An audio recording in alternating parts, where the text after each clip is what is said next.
Beneath every crown lies a corpse, and behind every royal portrait bloodstains, betrayals, and secrets whispered through centuries. These aren't fairy tales. They're the scandals too twisted for the history books, from cursed love affairs to vanished heirs, bribery, madness, and murder. These are the stories palaces tried to bury. Welcome to the hidden history of Power 49 dark royal secrets they hoped you'd never ask about. Before we dive in, make sure you're subscribed. This channel is your passport to the world's strangest secrets. And while you're here, where are you tuning in from? What time is it where you are right now? Midnight in Manila? Dawn in Dublin? Let me know in the comments, because no matter where or when you are, there's always time for a little royal darkness. Affair of the Diamond Necklace, 1785, France. They say scandal is history's favorite muse, and in the waning days of the Ancien Regime, it played a killer chord through Versailles. A con woman, a desperate aristocrat, a queen who never knew a thing until it was too late.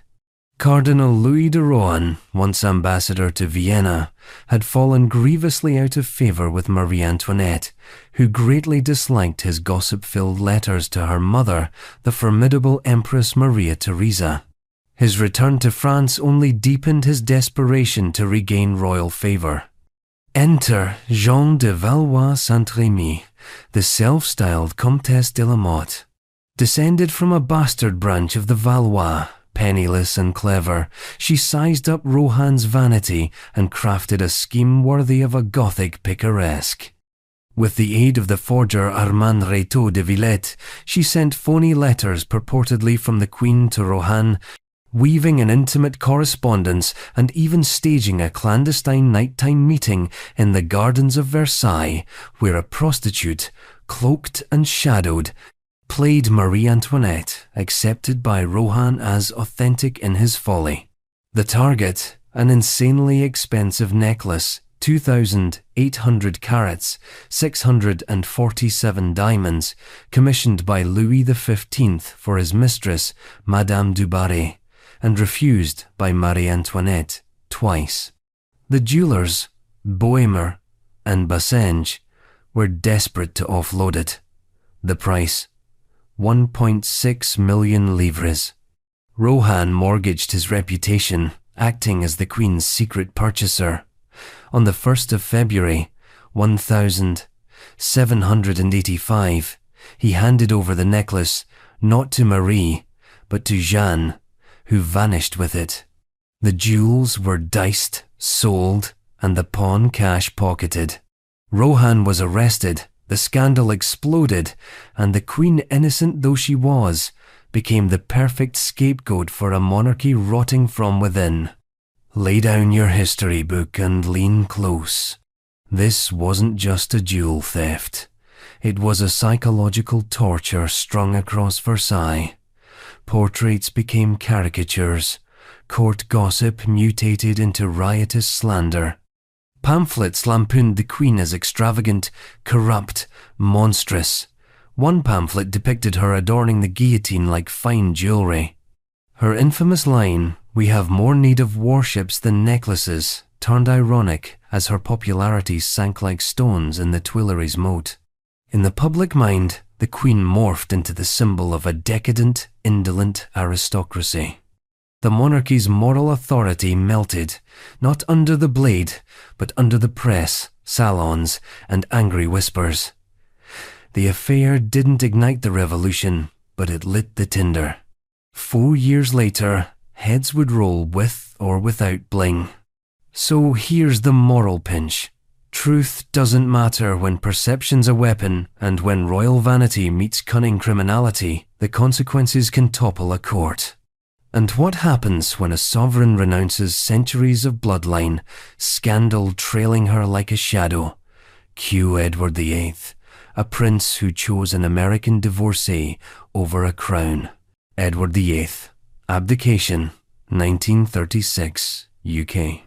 Not all royal exits are disguised in whispers and shadows. Some come over the radio to an entire empire listening.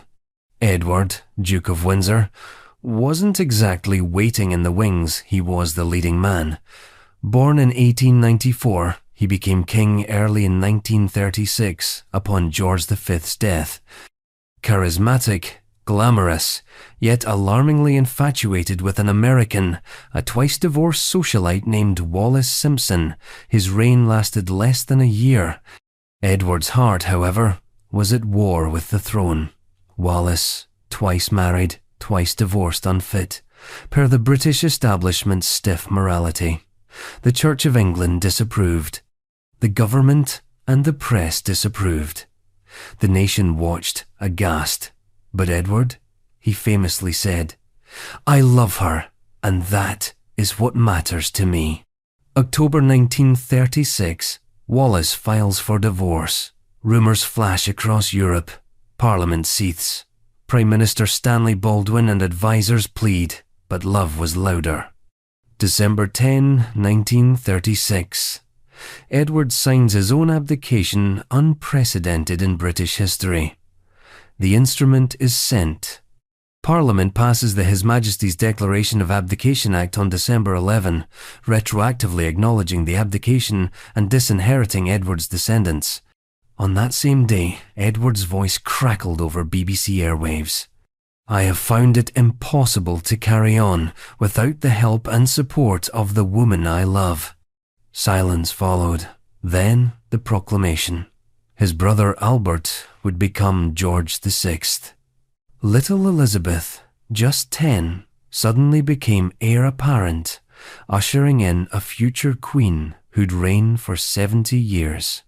What followed for Edward? A title, Duke of Windsor, a life in elegant exile. France became home. Wallis became his partner, not queen, but companion. The world watched them drift through cafes, gardens, gossip. His allure dimmed under the weight of global suspicion, particularly during World War II, when whispers of Nazi sympathies haunted him. Churchill sent him packing to the Bahamas for the war's duration. His gambit for love cost him both crown and cause. But the abdication didn't kill the monarchy, it transformed it.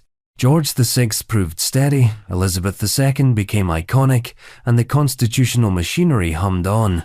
Edward, meanwhile, carved a life in exile, gardening, writing, and forever layered in romantic tragedy.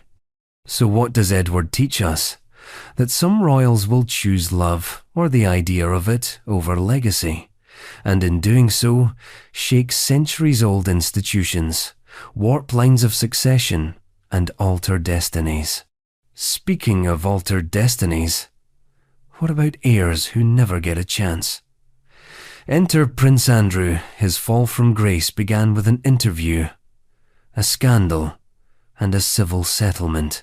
Prince Andrew and Epstein, 2019-22, UK.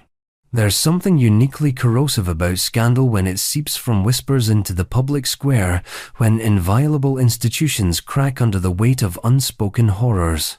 And few royal tragedies in living memory have tasted quite as bitter as the fall of Prince Andrew, Duke of York. It began with a friendship between a prince and a financier, one that would later be scrutinized under the coldest of spotlights. Jeffrey Epstein wasn't just a rich man. He was a convicted trafficker, a predator with power, and an endless pipeline to the young and vulnerable. Prince Andrew's company raised eyebrows early on. In 2011, BBC News reported that his friendship with Epstein was generating a steady stream of criticism, especially after Sarah Ferguson, his ex-wife, revealed that Andrew had helped Epstein pay off £15,000 of her debts. By July that year, Andrew's role as trade envoy was ended, and he publicly cut ties with Epstein, but the seeds were sown deeper. Court documents filed in 2014 alleged that Epstein trafficked Virginia Giuffre, then a minor, to Prince Andrew. She claimed the sex occurred thrice, in London, 2001, New York, and on Little Street. James, infamously known as Pedophile Island. Flight logs and photographs were offered as circumstantial evidence. Buckingham Palace dug in, denying any suggestion of impropriety with underage minors is categorically untrue. Then came November 2019, and the interview heard round the Commonwealth.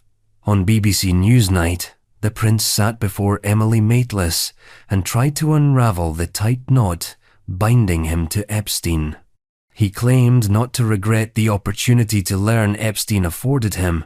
He denied the encounter with Giuffre, invoking that night at Pizza Express in Woking with his daughter as an alibi. And he famously and awkwardly declared he couldn't sweat ostensibly to explain why he seemed to appear cool in a photo with Ghislaine Maxwell and Giuffre. The PR disaster was instantaneous. Media reactions called it everything from a car crash to nuclear explosion level bad. He withdrew from public life almost immediately.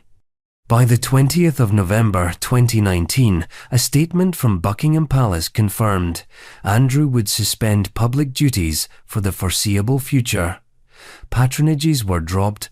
Sponsoring companies KPMG, Standard Chartered pulled back. He relinquished the chancellorship of the University of Huddersfield. Yet the legal noose continued to tighten. In August 2021, Giuffre sued Andrew in New York under the state's Child Victims Act, alleging sexual assault and emotional distress after being trafficked by Epstein. Andrew's legal team denied the claims and sought dismissal, citing a 2009 sealed Epstein-Giuffre settlement. But a judge ruled against him in January 2022, allowing the case to proceed. By February 2022, an out-of-court settlement was reached. Andrew made a substantial donation to Giuffre's organization, but the exact amount remains undisclosed. Estimates put it at around £12 million, $16.3 million. With part of the fund also benefiting SOAR, Speak Out, Act, Reclaim, Giuffre's trafficking survivor advocacy charity. Andrew expressed regret for his association with Epstein and commended survivors. Giuffre made no admission of guilt either. Even after the legal chapter closed, the fallout reverberated. A biography by Andrew Lowney, entitled The Rise and Fall of the House of York, set to publish mid-August 2025, paints a bleak portrait. Lowney depicts Andrew as annoyed by his lack of status, resentful of his exile from the institution that wants to find him. He remains at Royal Lodge, chronically estranged, haunted by entitlement, scandal, and unresolved identity. In the months since, even that relative seclusion has been punctuated by episodes of tension, such as a reported tirade at construction workers installing speed bumps near his home in Windsor Great Park, reminding the public that disgrace breeds friction. Virginia Giuffre's tragic death in 2025 struck another discordant note in this ongoing saga. Found unresponsive in her rural home, her passing, although undetermined, ignited calls from her lawyer Jarrett Boys for Andrew to say sorry and come clean. She had been vocal about survivors needing accountability. Her life and her end added yet another layer to a narrative full of darkness and unresolved moral weight. And still, other questions linger. The FBI's Epstein probe reportedly stalled for lack of new evidence, even as others claim tapes and documents exist that implicate more still. The monarchy's machine grinds on, but Andrew's legacy remains a broken mirror. Here lies the true fracture.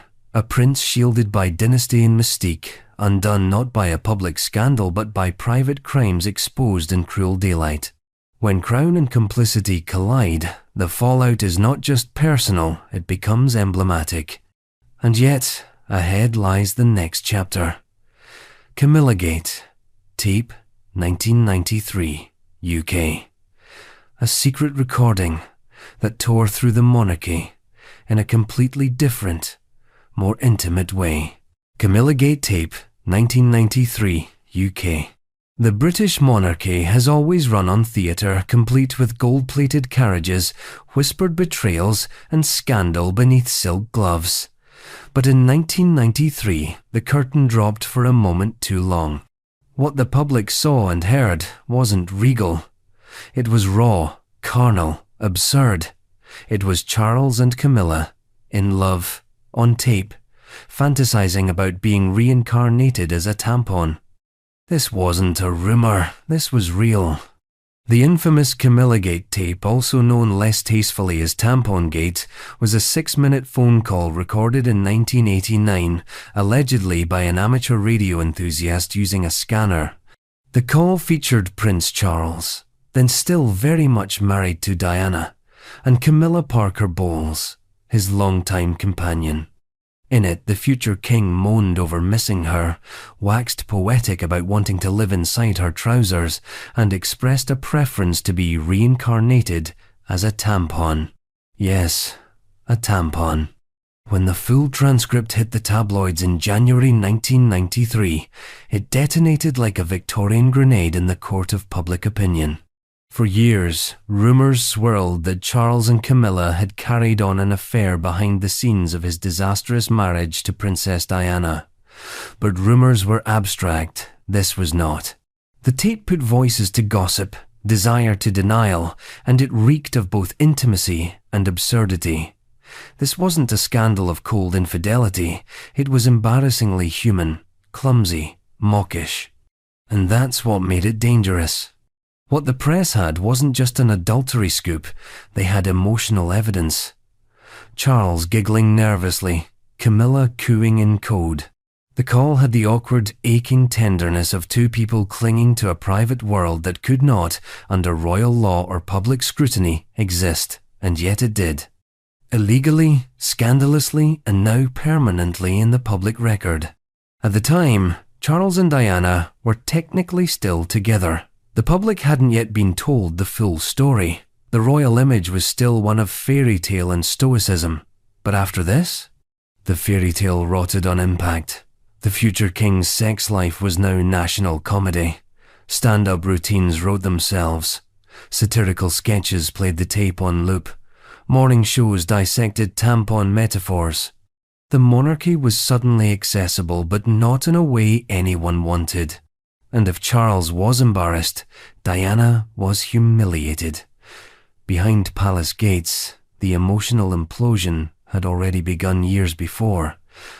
But the Camillagate scandal forced it into daylight. Diana would later give her now iconic Panorama interview in 1995, telling the world there were 3 of us in this marriage, so it was a bit crowded.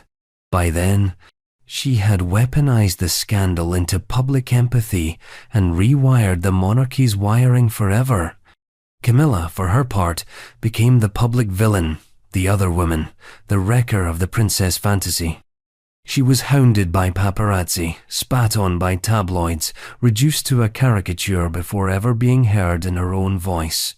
She would retreat for years, a royal ghost, until time and strategy softened her image. The palace went silent during the uproar. No official statement, no denial. Only years later, through carefully choreographed image rehab, would Charles and Camilla begin to re-emerge in tandem. By 2005, they'd be married. By 2022, Camilla would be titled Queen Consort. And by 2023, she would stand beside Charles as Queen, the very role Diana had once been destined for. But here's the rub. The public never really forgot the tape. They simply learned to laugh at it. The scandal aged like a meme, cringeworthy, but oddly endearing. It revealed the monarchy's worst-kept secret, that the royals aren't gods or avatars. They're messy, longing, petty, ridiculous, and very, very human. Still, the underlying question lingers. What happens when your private life becomes a national object? When jokes replace reverence? For Charles, the journey to kingship now walks forever in the shadow of a hot mic. His reign, already shaped by his dysfunctional royal education, remains etched with that voice note of longing. But if Charles became a punchline, then what of the other women in the royal line of fire? The ones caught by cameras, not microphones? Enter Sarah Ferguson, red-haired, rebellious, and in 1992 famously caught in a beachside scandal with a man sucking her toes. Sarah Ferguson, photographs 1992, UK. If Camilla Gate was a wiretap, the Sarah Ferguson scandal was a photo essay in embarrassment, unfiltered, sun-drenched, and grotesquely public. August 1992. The Duchess of York, Fergie, as tabloids affectionately crucified her, was vacationing in the south of France with her financial advisor, American businessman John Bryan. She was recently separated from Prince Andrew, the ink on the tabloids barely dry, still technically royal, still very much a mother of two, still expected to behave. What emerged from that getaway were photographs so absurd they'd become iconic.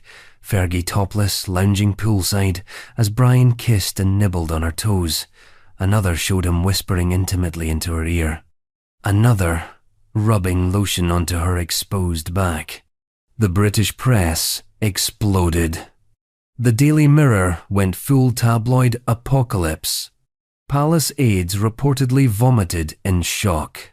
Prince Philip, already no fan of hers, was said to be incandescent with rage. And Queen Elizabeth, utterly mortified. The images didn't just violate protocol, they mocked it. They weren't grainy, they weren't accidental.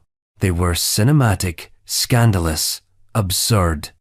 They painted the picture of a royal gone rogue, one who traded stately reserve for barefoot lust in the Mediterranean Sunday. Fergie's royal position was already tenuous. Her relationship with Prince Andrew had been strained for years, made worse by his naval career keeping him at sea. Fergie, meanwhile, was increasingly tabloid fodder, known for her brash style, her spending habits, and her refusal to fully play the part of the demure Duchess. But the photos? They finished the job. By the end of 1992, dubbed the Queen's Annus Horribilis, Fergie was ousted from the firm. She was no longer invited to royal functions. Her HRH title remained, but the royal family had, functionally, cut her off. And yet she didn't vanish. Unlike others, Fergie leaned in. She pivoted to media work, authored children's books, took product endorsement deals. She sold her own scandals. Tabloids may have eaten her alive, but she profited from her remains. Over time, the public perception of her softened. She became, oddly, relatable. A messy royal for a messier age. Her enduring friendship with Princess Diana further cemented her outsider status. Both women had been chewed up by the monarchy's machinery, both found refuge in each other. And after Diana's death, Fergie remained a visible, if awkward, appendage to the royal narrative. Still, the images live on. The toe-sucking, the poolside giggles, it all remains part of royal lore. And the lesson lingers. Royalty isn't always ruined by crime or ideology. Sometimes it's undone by a telephoto lens and a suntan gone wrong. And yet, even this wasn't the first time romance clashed with royal duty. Decades before Diana, before Fergie, before Camilla, there was Princess Margaret, and a love affair so politically fraught it divided a nation. A romance sacrificed at the altar of monarchy. Princess Margaret and Peter Townsend, 1953-55, UK. Before there was Diana, there was Margaret, rebellious, glamorous, and forever denied her happy ending. It began in the post-war corridors of Buckingham Palace. Margaret, the younger sister of Queen Elizabeth II, had fallen deeply in love with Group Captain Peter Townsend, a decorated RAF hero, war veteran, and royal equerry. He was dashing, dependable, and crucially divorced. This was the 1952nd. Divorce was poison, in the royal bloodstream. The Church of England, headed by the Queen herself, did not permit marriage to a divorced person while their former spouse was still alive. For Margaret to wed Townshend, she would need permission from the government, the church, and her own sister. When Townshend proposed, Margaret was just 22, too young under the 1772 Royal Marriages Act to marry without consent. He was 16 years her senior. His divorce had only just finalised. The timing couldn't have been worse. Public sentiment was wildly on Margaret's side. Letters poured in. Polls showed broad support. People wanted their princess to marry for love. But the palace, always the custodian of symbolism over sentiment, stalled. The affair was kept at bay. Townshend was posted to Brussels' convenient exile. Margaret was paraded around with eligible suitors. Time passed. Rumours swirled, but love lingered. In 1955, Margaret made her choice. In a televised statement watched by millions, she renounced the engagement, citing her duty to the Crown and the Church. She sacrificed love on the altar of obligation. She never married Townshend. Instead, she spiraled through a series of heartbreaks, affairs, and an eventual marriage to Anthony Armstrong Jones that fizzled into divorce. Her life became a carousel of cigarettes, vodka, and failed escapes. The royal rebel became the royal cautionary tale. The monarchy's rigidity, its refusal to bend, had robbed her of happiness, and in doing so, it hardened her. The woman who once sparkled at galas became a shadow at palace windows. And so the question remains, what is duty worth when it costs you your soul? The monarchy demands sacrifice but never forgets to collect, and Margaret's heartbreak was just one chapter. Others would be dragged before the nation, shamed not for love but for alleged betrayal, like Queen Caroline and her trial for adultery. Queen Caroline's adultery trial, 1820, UK. The House of Lords wasn't meant to feel like the Colosseum, but in 1820, the trial of Queen Caroline of Brunswick turned Westminster into a gladiatorial arena, and the weapon wasn't steel, but scandal. When George IV ascended the throne that January, his estranged wife returned from abroad, not as a disenfranchised exile, but as a constitutional puzzle. She was, technically, queen, but the pair had long been separated, their marriage all but dead in everything but name. His bitterness toward her, legend. Her popularity with the public, unmatched. And so the king turned to Parliament, dragging his wife into a showdown. Introduced the Pains and Penalties Bill, a legislative assault to strip her of her title and dissolve the marriage, on grounds of adultery with an Italian servant named Bartolomeo Pergami. This wasn't just a divorce, it was a public trial in the House of Lords, where peers became judges, jurors, and spectators. The bill painted Caroline as morally rotten. The evidence? Commissioned investigations abroad, stylized as two bulky green bags of secret files dropped on the Lord's desk. Caroline herself? She was denied the right to speak in her own defence. The trial began in the 5th of August, 2 days of spectacle, gossip, and raw emotion exposed under Gothic arches. But public outcry told a different story. The populace saw Caroline not as a fallen queen, but as a wronged woman, silenced by pomp and patriarchy. Women walked the streets in solidarity. Radicals and reformers transformed the scandal into political capital. Pamphlets, caricatures, letters, pageantry of protest erupted in every corner. The City of London's very respectable petitions described this trial as repugnant to the Constitution, demanding justice. Churches and coffee houses buzzed more with the Queen's fate than with homilies or morning news. Inside Parliament, the narrow vote in the House of Lords revealed a fissure as much moral as political. The bill scraped past the second reading, but popular sentiment was a tidal force. The king's ministers, sensing the shift, decided the cause was lost. They withdrew the bill before it ever reached the Commons. Yet, that wasn't the end. The coronation of George IV came, and she arrived, refused entry to the abbey, and locked out of her own ceremony in a final act of public humiliation. Outside, the people electrified, angry rallied. The procession forced its way through London. She collapsed days later and died soon after. Her funeral became a mass uprising in mourning and defiance. Queen Caroline's trial changed the monarchy forever. For the first time domestically, scandal wasn't confined to palace gossip. It became democratic spectacle. The public learned they could marshal grief and outrage not as rowdy mobs, but as organized, powerful voices demanding fairness. And the monarchy learned that the crown's invisibility could no longer endure. Regal authority now danced to a different tune. But royal dysfunction doesn't stop at legal farce. After Caroline, there was another pair locked in tragedy. George IV and Maria Fitzherbert. A secret marriage swirling with Catholicism, passion, and scandal. George IV and Maria Fitzherbert, 1782nd, 1811, UK. The corridors of royal power were never built for genuine romance, yet in the late 18th century, the Prince of Wales, the future George IV, defied that cold architecture. Instead, he built a secret, forbidden shrine to love, to a woman, to something real.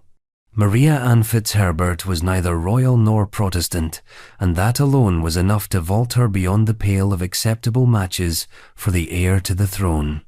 Twice widowed and deeply Catholic, she stood outside the cozy bubble of dynastic alliances. But when the prince saw her at a London concert in 1784, he was smitten. She, wary yet moved, recognized the irresistible figure before her and the scandal it would bring. They married on December 15, 1785, in a hushed Church of England ceremony, officiated by a lowly curate for a modest fee. The law forbade it. The Royal Marriage Act demanded the king's consent, unthinkable from George III.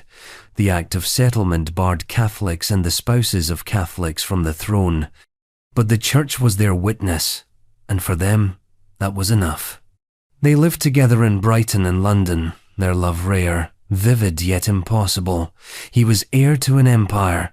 She was love, exile, the ghost in polite court whispers.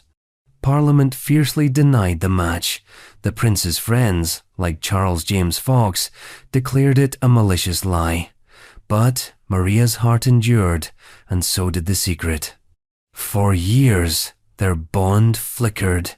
He drifted toward extravagance, debts, and other liaisons, particularly with Lady Jersey, a grandmother who wielded influence as mistress and courtier. Yet Maria remained the emotional anchor, acknowledged in the quiet of his exile, enshrined in his coffin with a miniature of her visage clasped near his heart in 1830. They were royal lovers outlawed, their union erased in law, yet indelibly carved into memory tragedy, dressed in velvet secrecy. And out of that closet of desire came a royal marriage, twice threatened by public knowledge, a scandalous predecessor to the Queen Caroline trial, spilled ink in the royal ledger, and the next chapter of doomed love. The Mordaunt divorce case, 1869-70, UK. Step forward into the suffocating mists of Victorian respectability, a time when divorce was an act of public unravelling and rumours could topple reputations like dominoes. In the late 1862nd, the Prince of Wales, later Edward VII, found himself entangled not in scandalous confessionals, but in a divorce case that demanded he be named as co-respondent. The subject, Lady Harriet Mordaunt, wife of Sir Charles Mordaunt. Her husband filed for divorce, claiming Harriet had twice admitted bearing a child not his. and named the prince her lover as the father. Victorian society wobbled on its rigid spine. The trial was a tableau of repression and voyeurism. Moralists and caricaturists circled like vultures. Edward's reputation shimmered like cut crystal, beautiful, fragile, dangerous. The court's verdict? Mixed. The child was ruled illegitimate. Her husband's divorce granted, but the evidence remained murky. The prince's indiscretions unproven in court, yet vividly alive in gossip and watercolor caricature. Behind closed doors, whispers said the prince under pressure apologized. Others say he used influence to distance himself discreetly. It wasn't an abdication, or a tape, or an adulterous broadcast. It was a private life, invaded, exposed through subtext and artful rumor. The monarchy flexed its muscles. No declaration, no denial, just a calculated abolition of the narrative. Still, public trust chipped further away. The firm's veneer cracked, and as rumors swirled, the monarchy's monopoly on respectability also unraveled. From one forbidden marriage, to a secret trial, to a whisper of an affair, each revealed a monarchy struggling to contain its humanity. Prince Bernhard and the Lockheed bribes, 1976, Netherlands. Fast forward to 20th century royalty. The Netherlands, usually known for tulips and tolerance, suddenly found its crown prince entangled in Cold War-era corruption, and the fallout was as theatrical as any European scandal. Prince Bernhard, consort to Queen Juliana, was once admired for charisma, war service, and charm. But by 1976, a US defense contractor named Lockheed admitted paying bribes to secure aircraft contracts, and Prince Bernhard's name surfaced. He commanded a sweeping scandal. Investigations revealed he had accepted lavish gifts, jewelry, money from Lockheed, raising serious questions. Had he used royal influence to sway procurement? Was the monarchy complicit? The Dutch response was swift. A parliamentary inquiry exposed the depth of the sordid relationship. The prince resigned all official duties and military titles. He withdrew into quiet exile.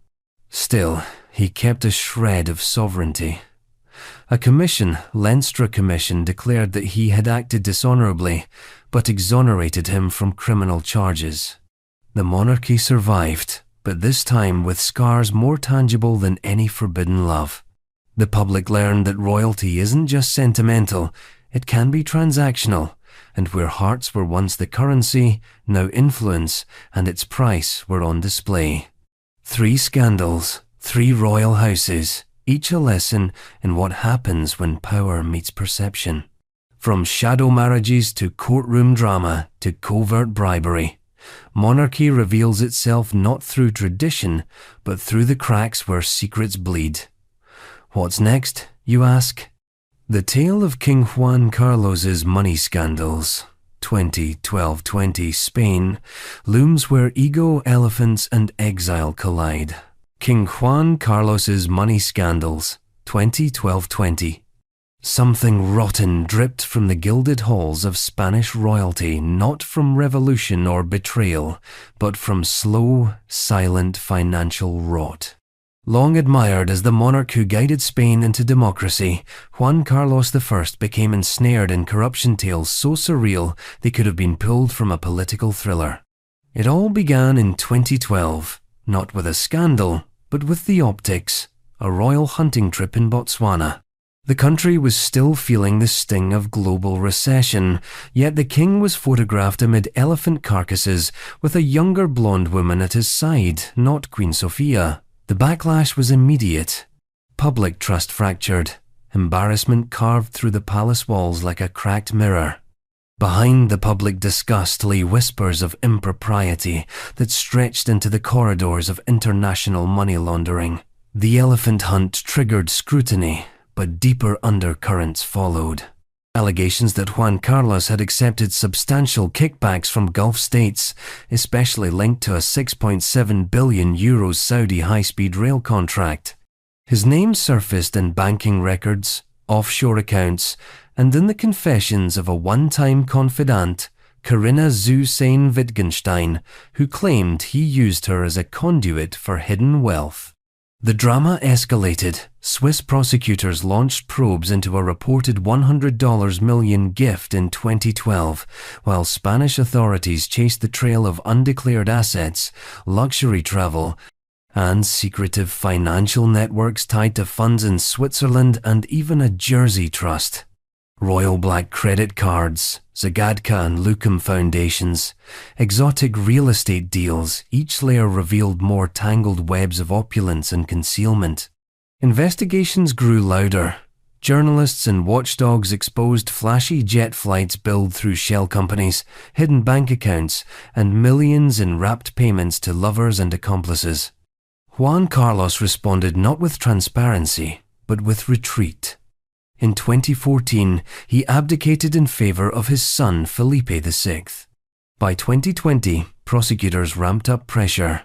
Jasmine-like, the blooms of scandal burst. The Spanish Supreme Court began investigating. Corruption and tax evasion allegations swirled. The once beloved emissary of Spain's democratic rebirth was exiled first discreetly to the UAE, then stripped of his state allowance and honours. Legal manoeuvring followed. By 2022, major probes were quietly dropped, invoking the constitutional inviolability the king enjoyed while reigning, statutes of limitations, and insufficient evidence. Juan Carlos paid back over €5 million in regularized taxes, but the stain remained. He even returned to Spain briefly, flanked by cameras and public curiosity, though barred from reclaiming his old throne.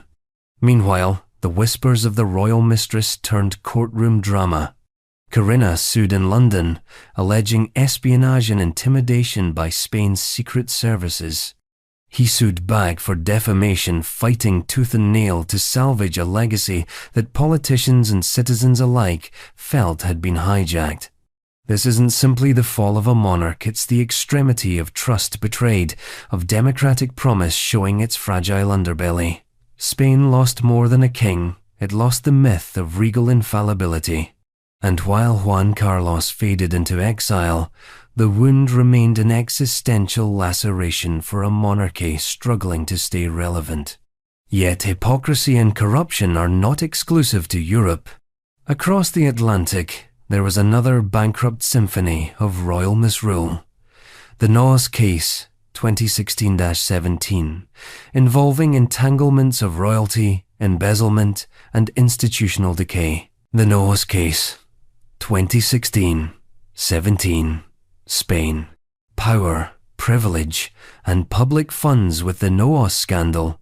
Spain's royal family found themselves cast not as paragons of duty, but as actors in a corrupt drama that peeled away illusions and laid secrets bare beneath judicial lights.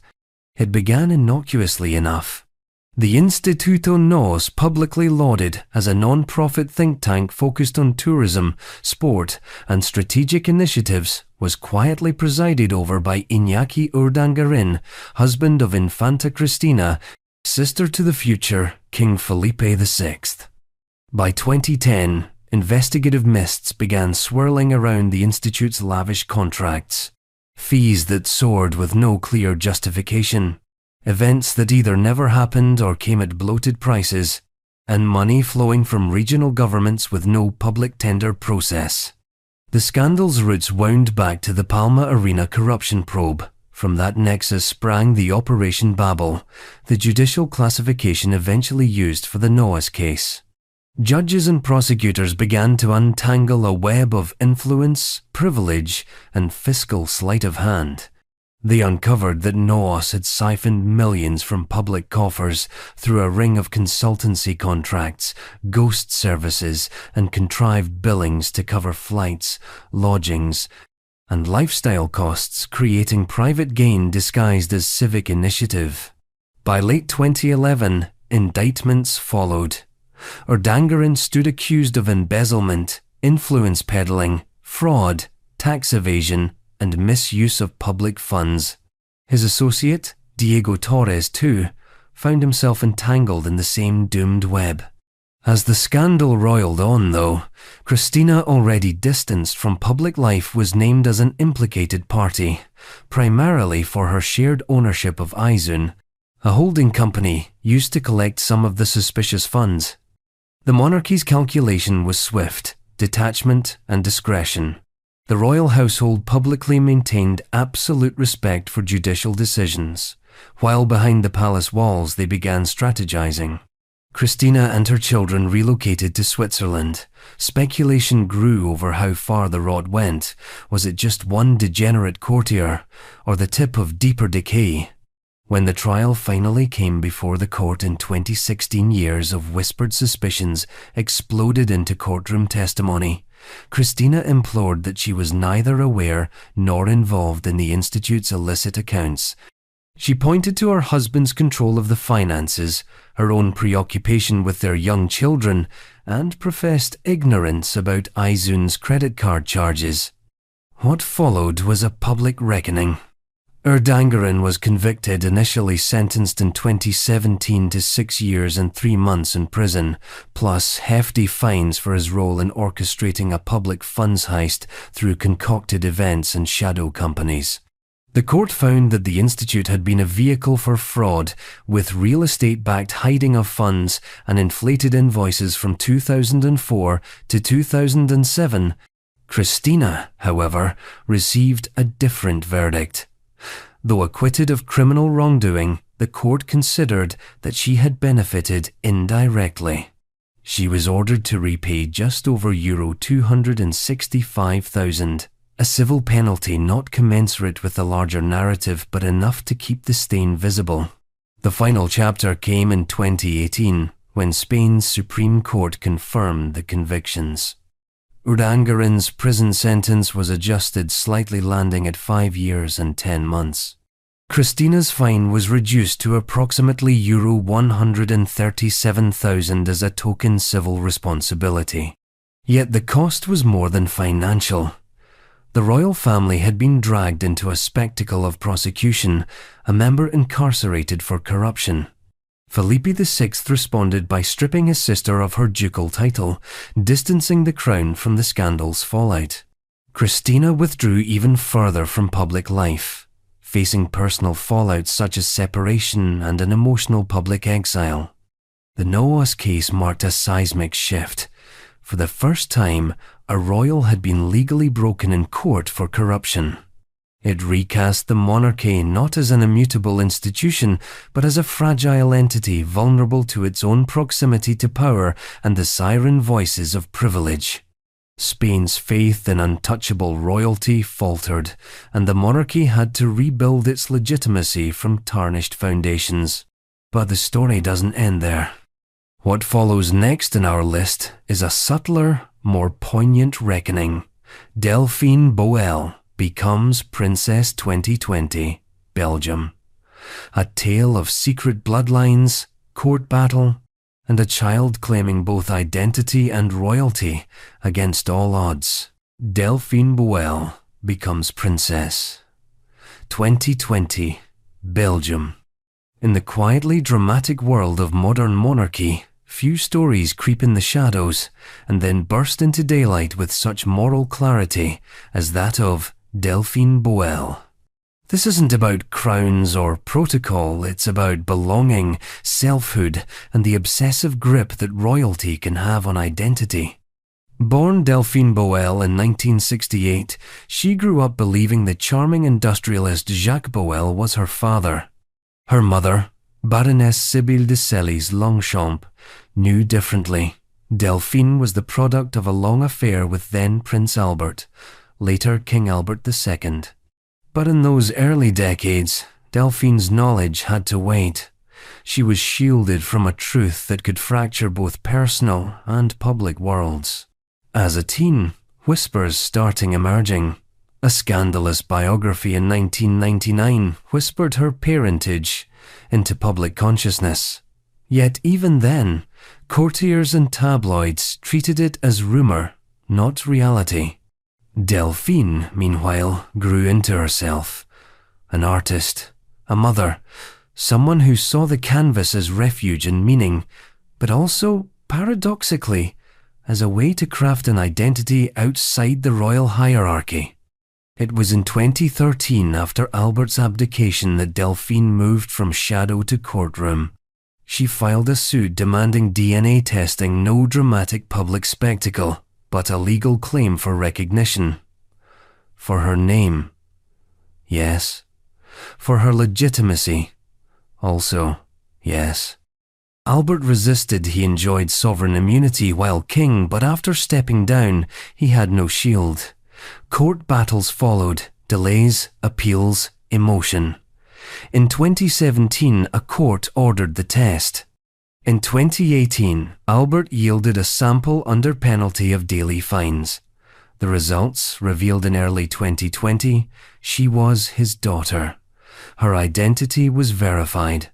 Her claim was real, undeniable. On the 1st of October 2020, the Brussels Court of Appeal granted her the title she demanded, Princess Delphine of Belgium, with the style of Her Royal Highness, and gave her children princely titles too. The legal recognition was sweeping and politically sensitive. By law, she and her offspring could not enter the line of succession, but the dignity of her newfound identity could not be denied. The public moment crystallized in a meeting that carried the weight of contortion and longing. Delphine met Albert and Queen Paula at Belvedere Castle. The palace released a joint statement. Healing begins. Forgiveness must follow. It spoke of a slow bridging between a father who once denied her and a daughter who simply wanted to exist openly as herself. In the years since, Princess Delphine has worn her title with both grace and intellectual fire. She holds exhibitions, curates philanthropic initiatives, advocates for transparency, and even found empathy for other royal outcasts, likening her lifelong struggle with that of Prince Harry. She speaks of trauma, identity, and the cruel anonymity forced on those born into secrecy. She is proof that legitimacy can come through both law and art, and that identity, once claimed, can redefine the monarchy itself. Yet her story isn't about revenge or redemption, it's about reclaiming a name. In a world of dynastic dramas and staged ceremonies, Delphine's stand is emotional, moral, and unforgettable. King Carl XVI, Gustav Tell-All, 2010, Sweden. From hidden birthrights to open confessions, our next chapter steps onto a very different stage. One of whispers, rumours, and royal discretion unravelling under the glare of a tell-all book. Sweden's King Carl XVI Gustav, revered as a symbol of constitutional monarchy, wasn't easily rattled. His reign had been stable and unobtrusive. But in 2010, a biography dropped like a grenade. The Reluctant Monarch by Thomas Sjoberg and co-authors claimed the king had frequented high society sex clubs, engaged in extramarital affairs, and cultivated escapades unfit for the crown. The revelations were framed as shock, but more than shock, they were moral tremors rippling through Scandinavia's measured monarchy. Let's reconstruct the landscape. The author portrayed a monarch at once duty-bound and human guilty, some said, of quiet indulgence. Photos surfaced, interviews circulated, the palace scrambled. The king released a short public statement. "I know my duties. I continue to serve with devotion. No denials. Just a polite but firm attempt at damage control." The fallout was swift. Political commentators called for explanations. Newspapers painted the monarchy as morally sloppy. Social media filled with haughty gifs and sarcastic commentary. The Swedish public, notoriously pragmatic, was now forced to reconcile the ideal of a clean, modern royal with the undeniable allure of scandal, even if rooted more in rumour than law. But the strategic restraint paid off. When the storm subsided, Karl found his throne intact. Sweden didn't call for abdication or reform. Instead, the monarchy quietly moved on. What was once privilege became subject to public sliding scale. The king emerged, paradoxically, more human, less a remote symbol, more a flawed man, in a suit stuck between duty and desire. The scandal didn't transform the institution, but it unearthed its uncanny ability to absorb scandal, survive with grace, and emerge unbroken.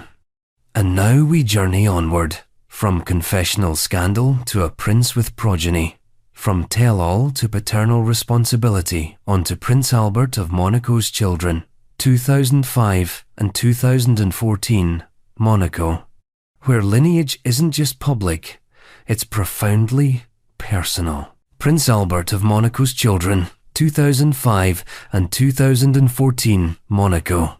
In the gilded hamlet of Monaco, under a prince's glare and a European celebrity's sheen, paternity is paparazzi news, and private truths are lit by flashbulbs. Prince Albert II, heir to the Monegasque throne, had long been a subject of spun fairy tales, yet rumour whispered of secret generations. In 2005, the palace shockingly acknowledged Charlotte Casiraghi, not born of a princess, not raised at court, but the daughter of Albert and real estate heiress Nicole Coste. Albert became a father, but the baby was conceived outside marriage, fluttering the monarchy's rigid wings. Then, in 2014, came another surprise. Through test and tradition, Alexandre Grimaldi Coste was confirmed as Albert's second-born, this time to waitress and children's author, previously unnamed. Once again, the palace didn't hide. The official website posted statements. Both children were legitimated, Princess Charlotte and Prince Alexandra, though they remained out of succession due to Monaco's laws. In the sliver of public gaze, these revelations revealed a prince torn between royalty and real life. They humanized him, not idle or arid, but the flawed secret father. Rumor became fact. Fantasy became flesh. The palace's decision to acknowledge them quietly, and yet fully, framed the monarchy not as distant or unyielding, but as surprisingly adaptable. Charlotte grew into a cultural icon athlete, writer, royal. Alexandra grew into his own path, glimpsed in crown-shaped headlines, but raised with dignity. Prince Albert, for his part, embraced paternity, a royal both acknowledging love and offering legitimacy. Not a royal scandal, not a crisis, but a delicate dance where family reshaped monarchy's face. In this unfolding tapestry of dynasties and scandals, love, secret and sudden confession, ambition and identity, the monarchy reveals itself as less an ideal and more a mirror. And next, we move from personal revelations to systemic horrors. The Meerling Incident, 1889, Austria. A royal tragedy that unravelled Habsburg stability in blood and darkness, setting a stage no family could escape. The Meerling Incident, 1889, Austria. Darkness, death, and a royal heart that could crack the world that's Meerling. On a frigid winter morning, January 30, 1889, the hunting lodge at Meerling, nestled in the Vienna woods, was transformed into a carnage chamber. Inside, Crown Prince Rudolf, heir to the Austro-Hungarian throne, and his 17-year-old mistress, Baroness Mary Vetsera, lay dead. Two bodies strewn in the cold shadows of a dynasty's demise. Deaths that were officially deemed a tragic murder-suicide pact, but whose whispers still echo through the Habsburg halls. Let's unravel the tragedy. Rudolf was no ordinary heir. Born in 1858 to Emperor Franz Joseph I and Empress Elizabeth, he was raised for greatness but suffocated by expectation. He married Princess Stephanie of Belgium in 1881, a union that produced one daughter but little affection. Their marriage crumbled amid infertility, illness, and rumour Rudolf allegedly infected his wife. leaving her unable to conceive more children. His own health deteriorated. Outbreaks of syphilis, morphine dependence, and melancholic wanderings marked his final years. In the winter of 1888, he took Mary Vetsera under his wing, a young baroness whose life was already riddled with familial ambivalence and longing. She was just 17, he nearly twice her age. Their affair was a collision of desperation and doomed love, a prince starved of affection, a girl starved of meaning. On that fatal night, the hunting lodge should have resembled the typical imperial festive escape, but instead it hid despair. Allegedly, Rudolf shot Mary, who left a farewell letter to her family, proclaiming her love and sacrifice. Then he turned the gun on himself. The court scrambled. Suicide was a sin, and Rudolf needed a Christian burial. Doctors declared him temporarily insane, even though the evidence pointed to a cold, calculated act. Mary's body was quietly removed, her origins dissolved in secrecy. Meerling was transformed, its walls scrubbed clean of scandal. Death mutated into tragedy. The aftermath was seismic. Rudolf's passing shattered the succession chain. The imperial hopes shifted to his uncle, then to Archduke Franz Ferdinand, whose assassination in 1914 lit the fuse that detonated World War I. Vienna lost more than a prince that night. It lost stability. Most historians accept that Rudolf killed Mary and then himself. The secret letters discovered in the 21st century heartfelt farewells confirm a pact of death born from love, grief, and despair. But controversy remains. Did Rudolf convince her to die? Did she fully consent? Or was it an act driven by coercion or youthful delusion?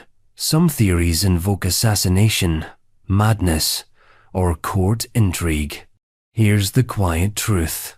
When a prince falters at the brink, his vulnerabilities can shatter an empire. Unsanctioned love, unspoken pain. Meerling is history, not just for its tragedy, but its transformation. A dynasty shifted, a war ignited, a psychological legacy whispered in Habsburg corridors ever after. And speaking of disruptions, the next act in our royal mosaic is a mystic, manipulative touch, that of Rasputin and the Romanovs in the waning days of the Russian Empire. Rasputin and the Romanovs, 1905-16, Russia. If Meerling was the spark that helped ignite a world war, Rasputin was the dark tinder that set the Romanov throne ablaze. Enter Grigory Rasputin, Siberian mystic, unholy charisma, and the secret advisor who wormed his way into the innermost sanctums of Tsarist power. He arrived at the Russian court as a simple peasant with a healing reputation, but left embedded in scandal and suspicion, his influence poisoning royal legitimacy. The year was 1905. A revolution had shaken Russia's foundations. In came Rasputin, promising a cure for the hemophiliac heir, Alexei. The courts were desperate. Desperation became devotion. Rasputin's odd methods and rumored sexual liaisons spread like fire through the palace. By 1915, he was the unspoken power behind the throne, dictating appointments, decisions, and rumors. The Romanov court devolved into gossip and seclusion. Ministers whispered in corners. Aristocrats jeered behind gloved hands. A mystic in robes was now the mortal face of Russia's spiritual and political decay. Nicknamed the Mad Monk, Rasputin's influence transcended superstition. He was blamed for defeats, for war's prolongation, for the moral collapse of monarchy. Women swooned. Men cursed him. Revolutionaries manufactured outrage. In December 1916, the gall of conspirators struck poison cakes, shots, drowning attempts, and a final bullet to the head. Rasputin died, like myths do, violent, improbable, messy. But death couldn't cleanse the stain. The court collapsed days later. A year later, revolution. The empire ended. Rasputin was not the cause, but his reign of rumor exposed a monarchy consumed by its contradictions, faith and fear, decadence and desperation. And with that, the Russian story gives way to another imperial rebellion, that of Catherine the Great's epileptic, Machiavellian grab for power in 1762. Catherine the Great's coup, 1762, Russia. Imagine palace corridors painted not in silk, but armed scheming, and with lovers as generals, and whispers as weapons. That was Russia in 1762, with a German empress seizing the throne by plotting out her own husband.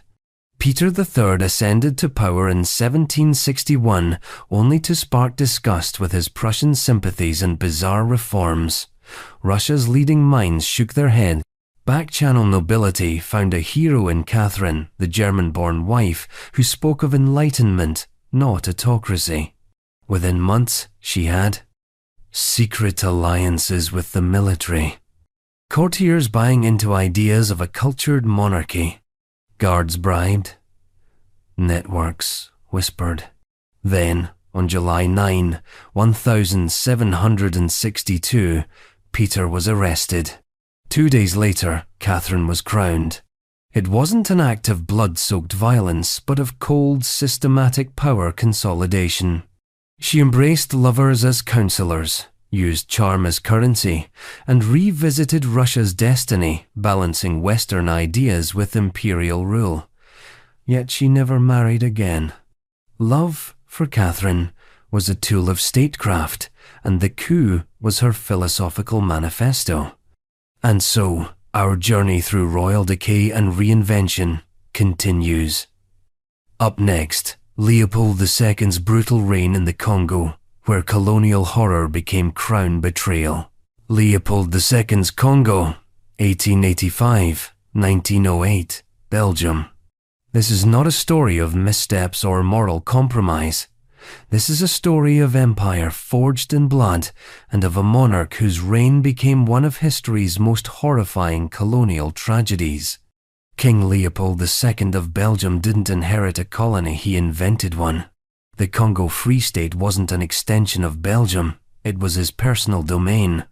He secured control of a vast swath of Central Africa under philanthropic pretexts. But what followed was piracy in princely guise, a genocidal plunder masked as civilization. Imagine a land overriding dreams of prosperity only to witness an unraveling of humanity.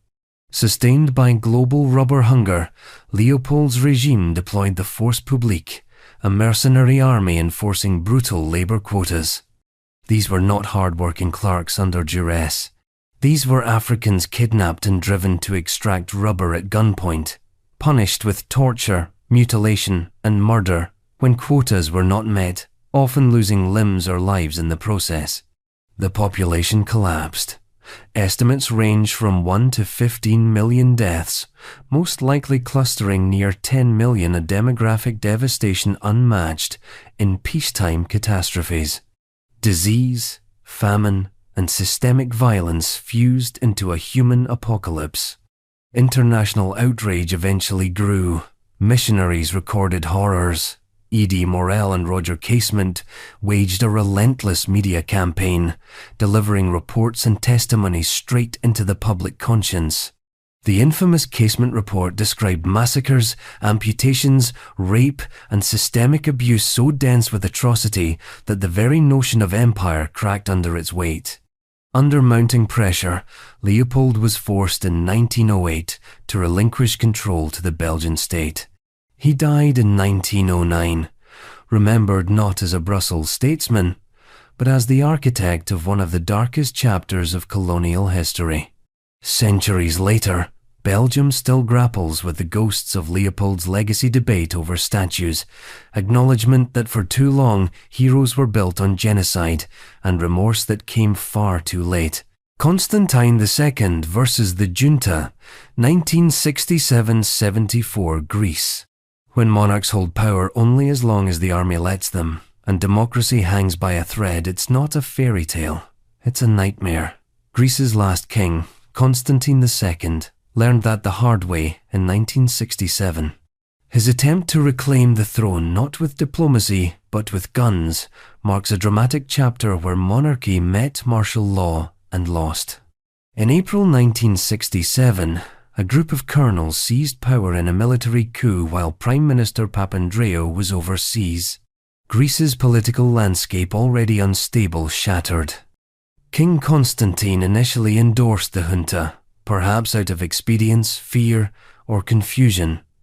But beneath that acquiescence simmered a plan: seize back control, restore his authority, and replant monarchy at Greece's heart. On the 13th of December, 1967, Constantine launched a poorly coordinated counter-coup in northern Greece, allying with loyal military units stationed in the region. His intent: establish an alternate government in Thessaloniki, hoping it would ripple through the country and fracture the junta's power. Instead, the plot failed spectacularly. He was forced to flee along with his family, seeking refuge in Rome. A king dethroned, the once bright future collapsed. In exile, Constantine retained the title and legal standing of Greece's monarch, but largely in name only. The junta, unbounded by legitimacy, pressed on. In June 1973, they officially abolished the monarchy and declared a republic. A referendum followed that July, rigged, predictable, and approving the monarchy's end by a landslide according to junta tally. But democracy, or something like it, returned to Greek streets in 1974. The junta collapsed amid political upheaval and mounting pressure, especially after the intervention in Cyprus backfired. Konstantinos Karamanlis returned from exile and orchestrated a democratic transition. A free referendum followed in December 1974, and this time, in open vote, nearly 70% of Greeks rejected monarchy and endorsed a republic. Constantine accepted the result his reign over. In the aftermath, Constantine spent decades in exile. His status shrunk to symbolic souvenir. He lived in London, eventually regaining Greek citizenship and returning to Greece only in 2013. He died in 2023, never having ruled again, but never fully forgotten either. This wasn't just a monarchy dethroned by bloodless votes. It was a collision of royal ambition, military overreach, failed rebellion, and the inescapable momentum of democracy. Constantine's failed counter-coup, born of desperation, triggered the end of the institution he swore to uphold. And in a cruel twist, his flight secured the monarchy's demise faster than any speech or statute ever could. Next in line, a story less driven by forces and more by personal betrayal and political decadence. Carol II and Magda Lupescu, 1922, 40, Romania. A king's love affair that birthed not nations, but scandal, dictatorship, and abdication. Carol II and Magda Lupescu, 1922, 40, Romania. Kings are supposed to be symbols, strong, moral, untouchable. But Carol II was none of those things.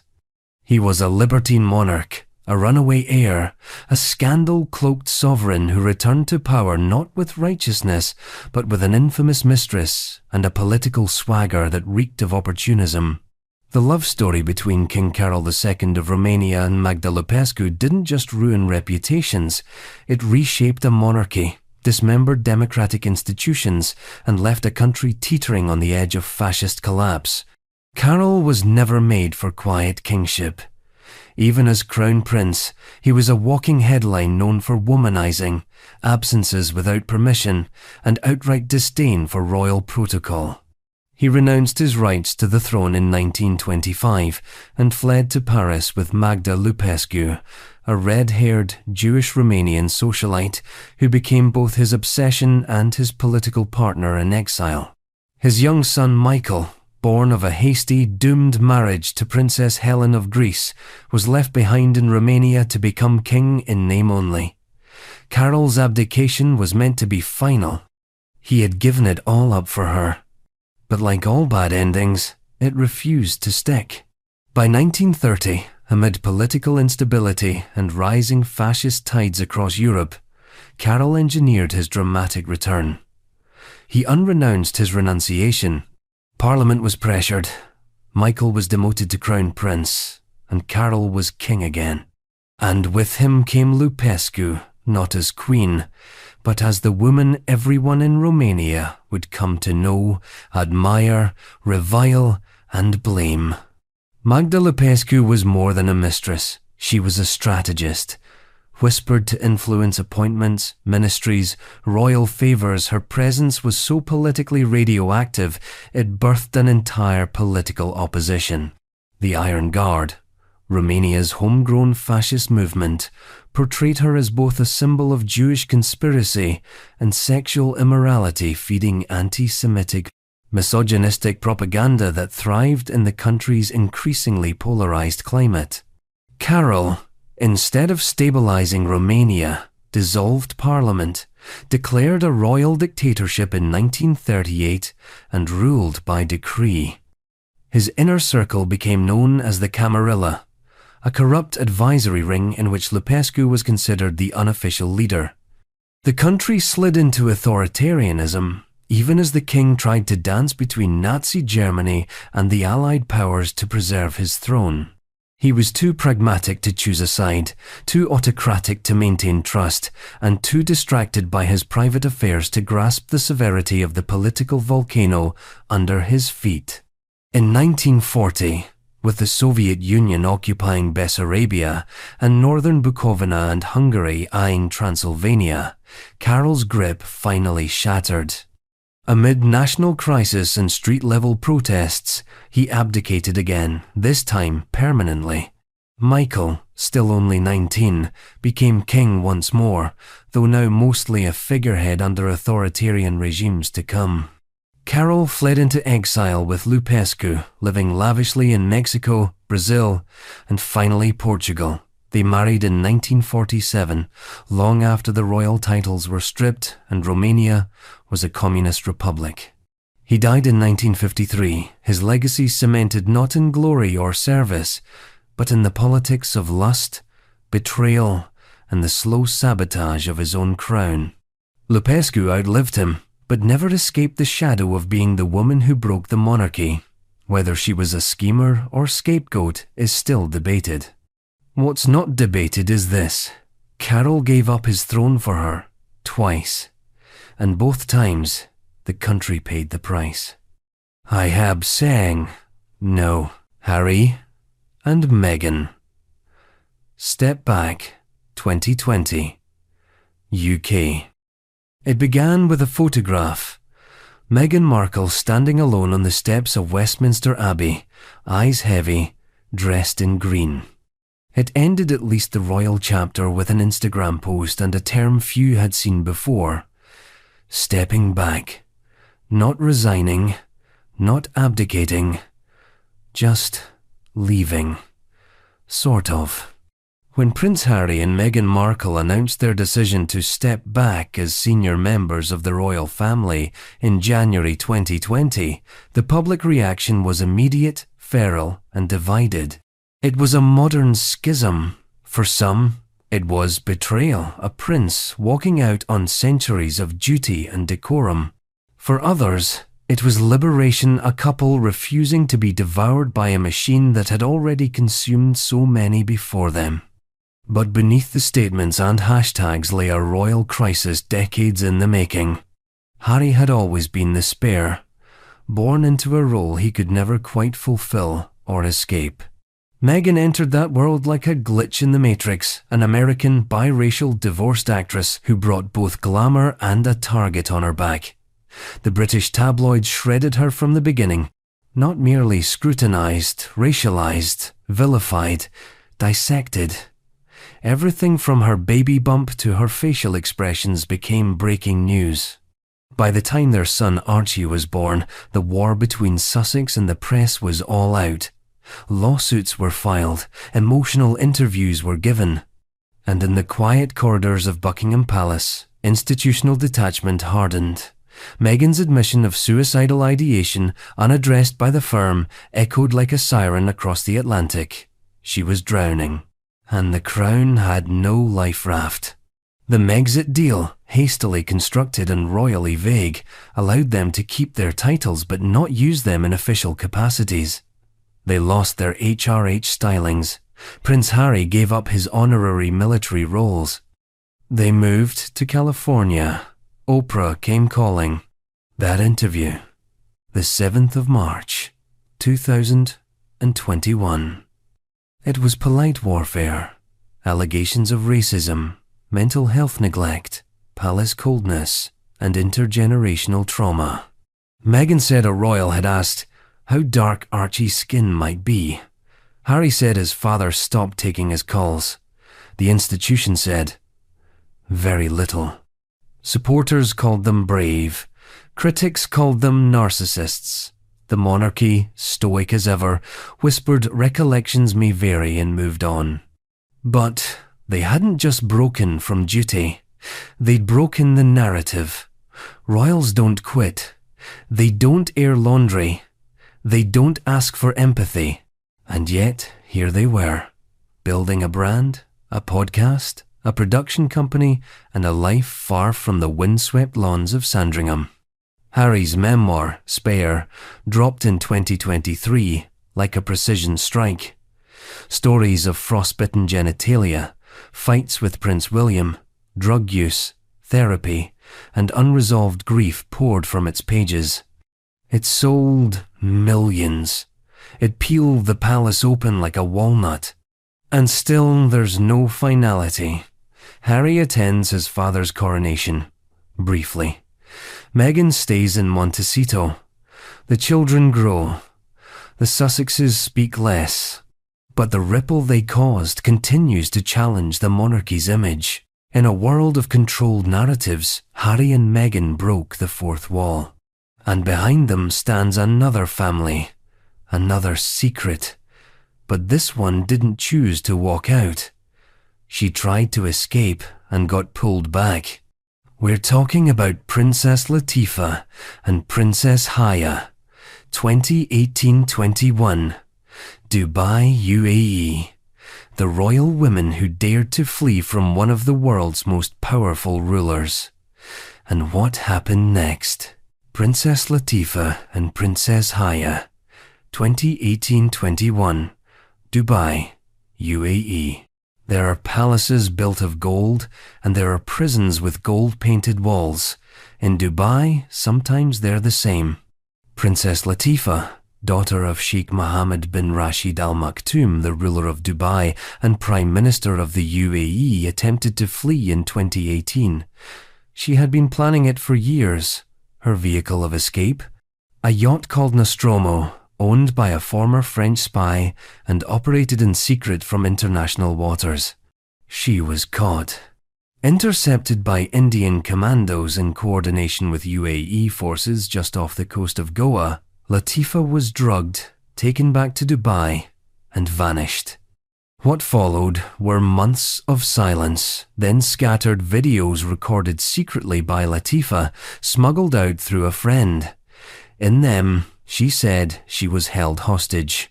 She said her father was a killer. She said if anything happened to her, it wouldn't be an accident. The world listened. The United Nations called for proof of life. The UAE provided photos. Smiling Latifah at lunch. Latifah with UN reps. But the smile didn't match the eyes, and the story didn't match reality. Then, Princess Haya, another wife of Sheikh Mohammed, fled too. In 2019, she landed in the UK with her children and filed for a forced marriage protection order and non-molestation order against the Sheikh. She claimed threats, surveillance, intimidation. London's High Court ruled in her favour. Finding that Sheikh Mohammed orchestrated both Latifa's and another daughter's forced repatriations and engaged in a campaign of fear and intimidation. This wasn't just a private family drama. It was the exposure of autocracy. The optics of glittering Emirati perfection torn open by the raw desperation of women who wanted only to live freely. Royals on the run. Palaces turned into cells. And a man who ruled a state with iron charm suddenly faced international scrutiny, not for policy, but for patriarchy.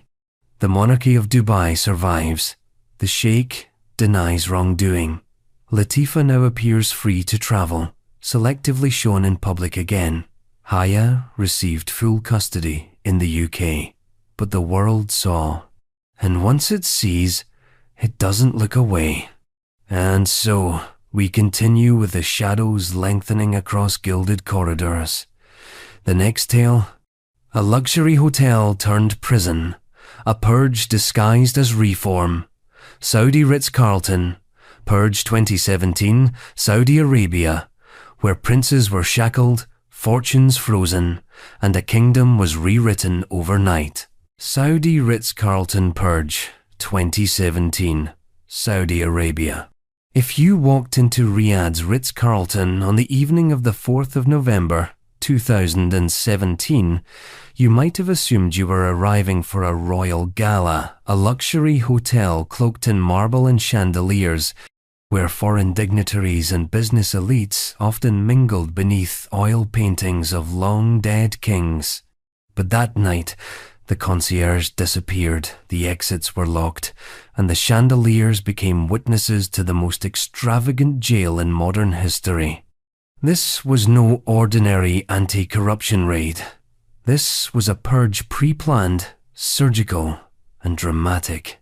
At the center stood Crown Prince Mohammed bin Salman, the young heir apparent consolidating power in the Kingdom of Saudi Arabia, like no royal had dared in decades. The official line was noble. A crackdown on corruption, a long overdue house cleaning. The reality?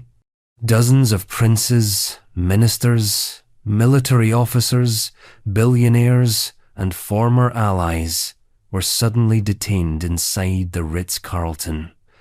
Their phones seized, their assets frozen, their power stripped. Among those detained were some of the most powerful men in the country. Prince Al-Walid bin Talal, an international investor and one of the richest men in the Middle East. Prince Mutaib bin Abdullah, once considered a serious rival to MBS. Khalid Al-Tuwaidri, the former royal court chief of staff. Others followed. No one was warned. They were summoned under the guise of meetings, only to be interrogated in suites once reserved for diplomats. What followed was part Shakespearean drama, part corporate hostage negotiation. There were no formal charges, no trials. Instead, detainees were reportedly shown evidence of financial crimes, embezzlement, abuse of contracts, misuse of public funds, and told they could be released in exchange for payment.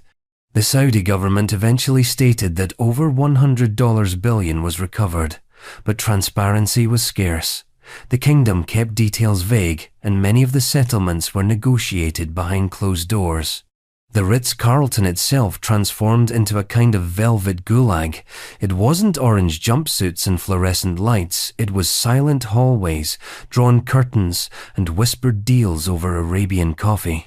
Some detainees slept on mattresses on the floor. Others were allegedly subjected to pressure tactics, though the government denied reports of torture. A few were released quietly. Others reportedly signed over chunks of their empires to the state. Prince Al-Walid emerged after months, looking thinner, swearing allegiance, and professing loyalty to the crown. And then came the message. No one, not even royalty, was above accountability. Or perhaps more accurately, no one was safe if they opposed MBS. The purge solidified his grip. It removed challengers. It cowed institutions that had long operated as state within a state. and it sent a signal internationally. This is a new Saudi Arabia, where the old rules are dead. But the purge was more than just a power play. It was optics, part of MBS's ambitious Vision 2030 plan to modernize the kingdom's economy and shed its dependency on oil. To Western investors, he wanted to look like a reformer, strong, unyielding, efficient. But to internal critics, it reeked of authoritarianism dressed in Gucci. The Ritz-Carlton reopened to guests in February 2018. The detentions had ended.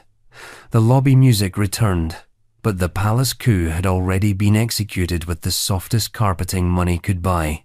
And just 1 year later, the world would learn how far the Saudi state, or at least someone within it, was willing to go to silence its enemies. It wouldn't happen in a palace or a luxury hotel. It would happen in an embassy, and the body would never be found. Jamal Khashoggi killing 2018, Saudi Arabia. It was supposed to be a simple paperwork errand. On the 2nd of October 2018, Jamal Khashoggi, a Saudi journalist and Washington Post columnist, entered the Saudi consulate in Istanbul to retrieve documents for his upcoming marriage. He kissed his fiancée goodbye outside. She waited and waited. He never came out. Inside, a hit squad was already waiting. A team of 15 men flown in from Riyadh, some carrying diplomatic credentials. Security footage showed them entering hours earlier. Among them, a forensic pathologist, intelligence agents, and royal guards. According to audio recordings later obtained by Turkish intelligence, Khashoggi was killed within minutes. His body was allegedly dismembered, placed in bags, and destroyed possibly with acid. The Saudi government first claimed he left the consulate alive. Then, amid mounting evidence, they pivoted. He had died during a fistfight. Later, they admitted it was a rogue operation. But by then, the international community had heard the leaked recordings, Khashoggi's screams, his killers, the truth. Crown Prince Mohammed bin Salman denied knowledge, but the CIA reached a different conclusion, that MBS likely ordered the operation. The report, released years later by the Biden administration, stated bluntly that the killing could not have happened without his approval. Sanctions were issued against the hit squad, but the prince remained untouched. The backlash was loud but brief. Western powers condemned the murder, then returned to business. Billions in arms deals, energy partnerships, strategic alliances. Journalists and human rights advocates called it hypocrisy. Khashoggi, once a trusted government insider turned dissident, had warned that the kingdom was becoming more repressive under MBS. In death, he became a symbol of what that repression looked like. In Saudi Arabia, a sham trial followed. 8 men were sentenced, their identities withheld. 5 received the death penalty, later commuted. None of the top officials were touched. The journalist was gone. The system remained. For many, this was the moment the reformer mask fell. Vision 2030 was rebranded as a sleek dystopia, modern on the outside, ruthless within. Khashoggi's ghost haunted every Saudi investment forum, every diplomatic handshake. The phrase dismembered journalist became an epithet, a warning, a scar. And yet, the kingdom carried on. The world moved on. And in doing so, perhaps it confirmed what the consulate proved. Power doesn't need permission. It only needs silence. But what if the victim isn't a critic or journalist, but a princess? What if the punishment for love is death? That brings us to a story older and no less haunting. Princess Misha Al execution, 1977. Saudi Arabia. The tale of a royal girl who tried to live freely and paid for it with her life. Princess Misha Al execution, 1977. Saudi Arabia. The desert has secrets, but this one made it into film. It was 1977, and in the Kingdom of Saudi Arabia, a young woman named Misha bint Fahd al-Saud, niece to the then ruler, King Khalid, was publicly executed for adultery. She was 19. The man she loved was also executed, shot in the head moments after her death. The event was staged for a crowd. It became legend. Mishal was educated abroad, liberal by Saudi standards. She met her lover, Khalid al-Shar Muhalhal, during her time in Lebanon, or possibly in Jeddah. The two carried on a clandestine affair, writing letters, meeting in secret, planning to escape. It was a classic romantic tragedy, except they were royals in a theocratic regime. Their plan to flee failed. They were caught at the airport, or perhaps at a safe house. Details remain murky, filtered through layers of censorship and myth. What is known is that she confessed, that she was tried, that she was found guilty of adultery. The punishment: death by firing squad. She was wrapped in a veil, forced to kneel in the palace courtyard, and executed by a single shot to the head. Her lover was beheaded shortly after, his body displayed as a warning. The story might have faded into Saudi folklore if not for the 1980 British documentary drama Death of a Princess. The film shocked the world, portraying the kingdom's practices in brutal detail. Saudi Arabia retaliated diplomatically. Britain and Saudi relations froze. The film was banned in several countries, but the image stuck. A princess killed by her own family in the name of honor. Some accounts claim the execution was orchestrated to make an example of modernity gone too far. Others suggest that politics and tribal rivalries played a role. Regardless, the message was clear. Royal blood was no protection from religious law, not in public, not in 1977. Misha L's story remains a chilling reminder that monarchy is not always opulent. It can be merciless, ritualistic, and final. Her death wasn't just a punishment. It was a performance, a warning to every woman watching. And still, the echoes travel. The next scandal wouldn't involve love, but lineage. Prince Hamza feud, 2021. Where half-brothers, secrets, and sedition nearly unraveled one of the region's most stable royal houses. Prince Hamza feud, 2021, Jordan. The Hashemite Kingdom of Jordan has long marketed itself as the Middle East's cool head, the calm monarchy surrounded by chaos. But in April 2021, that image cracked open when the royal palace became the stage for something nearly unthinkable. A feud between princes, a supposed sedition plot, and whispers of a coup. The figure at the center of this regal drama was Prince Hamza bin Hussein, the eldest son of the late King Hussein and his American-born fourth wife, Queen Noor. Charismatic, Western-educated, and once crown prince, Hamza had for years played the part of the sidelined heir revered by some Jordanians as a man of the people, feared by others as a populist threat to the throne. The fracture had roots. When King Hussein died in 1999, Hamza was named Crown Prince, a symbolic nod to his father's dying wishes. But King Abdullah II, Hussein's son from a different mother, held the throne, and within 5 years he quietly removed Hamza from the line of succession. The title was passed to Abdullah's own son. No scandal, no tabloid headlines, just a reshuffle. Except it wasn't forgotten. In 2021, tension returned to the surface in a spectacular and very public fashion. On the 3rd of April, the Jordanian government announced it had foiled a plot involving certain individuals, unnamed at first, who were allegedly working with foreign entities to destabilize the state. Rumors ignited. The name that surfaced was unmistakable. Prince Hamza. He was placed under house arrest, but rather than fade quietly into containment, Hamza fought back publicly. In a video recorded and sent to the BBC through his lawyer, he denied the accusations and criticized the kingdom's leadership. He said he was being silenced for speaking out against corruption, for meeting with tribal leaders, for daring to question the status quo. The move shocked Jordanians.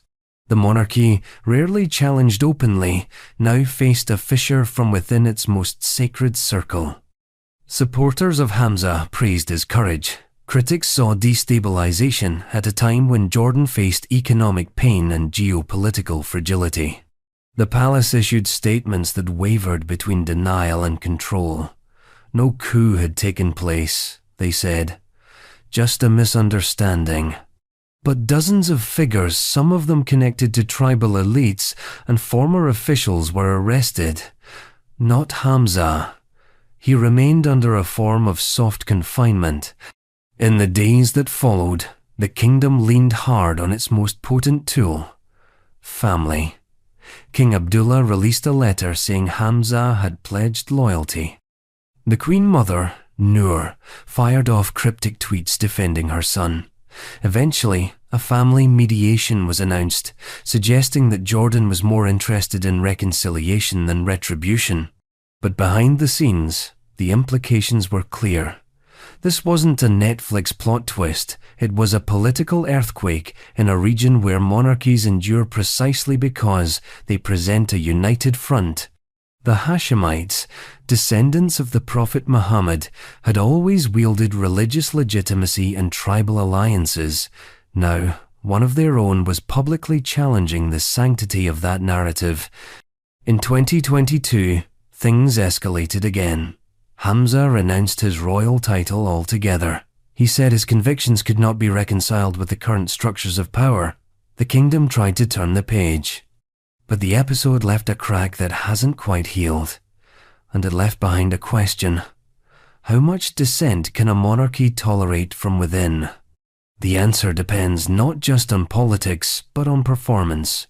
Jordan survived the scandal, but the image of royal invulnerability took a blow. And, in the shadow of that unraveling, we return to an older scandal of pure, golden spectacle. A party so outrageous, so disconnected from reality, it became a cautionary tale of royal decadence. The Persepolis Party of 1971. Persepolis Party, 1971, Iran. There are lavish events. And then there is the Persepolis Party, a 3-day imperial feast held in the desert ruins of an ancient empire, designed not just to celebrate 2,500 years of Persian monarchy, but to remind the world that Iran still wore a crown worth envying. In October 1971, Shah Mohammad Reza Pahlavi invited the world to Iran, quite literally. Heads of state, royals, and dignitaries from more than 60 countries received golden embossed invitations to attend a celebration at the ruins of Persepolis, the ancient ceremonial capital of the Achaemenid Empire. The purpose? To honor the greatness of Cyrus the Great and to cement the Shah's self-image as a modern emperor. But what unfolded was more theatre than tradition. A tent city, luxurious, fully air-conditioned, was erected in the desert with banquet halls styled in Louis XVI decor and crystal chandeliers hanging from fabric ceilings. Gourmet chefs were flown in from Maxims of Paris. More than 150,000 imported birds were released for atmosphere. Wine flowed, orchestras played, and guests including the likes of Emperor Haile Selassie, Prince Rainier of Monaco, and the Shah's personal favourite, Queen Elizabeth II, feasted on quail eggs, caviar, and truffle-stuffed delicacies. It cost a fortune.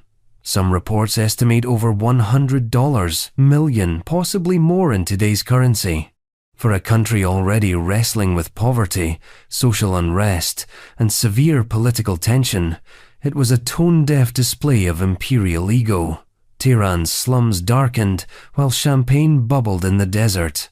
Worse still, it was a mythological miscalculation. The Shah had positioned himself as the inheritor of ancient Persian greatness. But the reality was more brittle.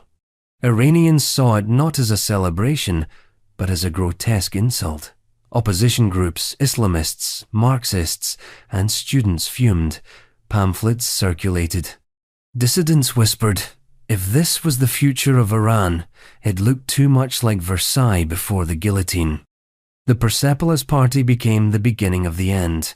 It didn't cause the revolution that came 8 years later, but it crystallized the divide. The Shah was no longer just a ruler. He was a symbol of waste, of foreign dependency, of forgetting your people to impress your peers.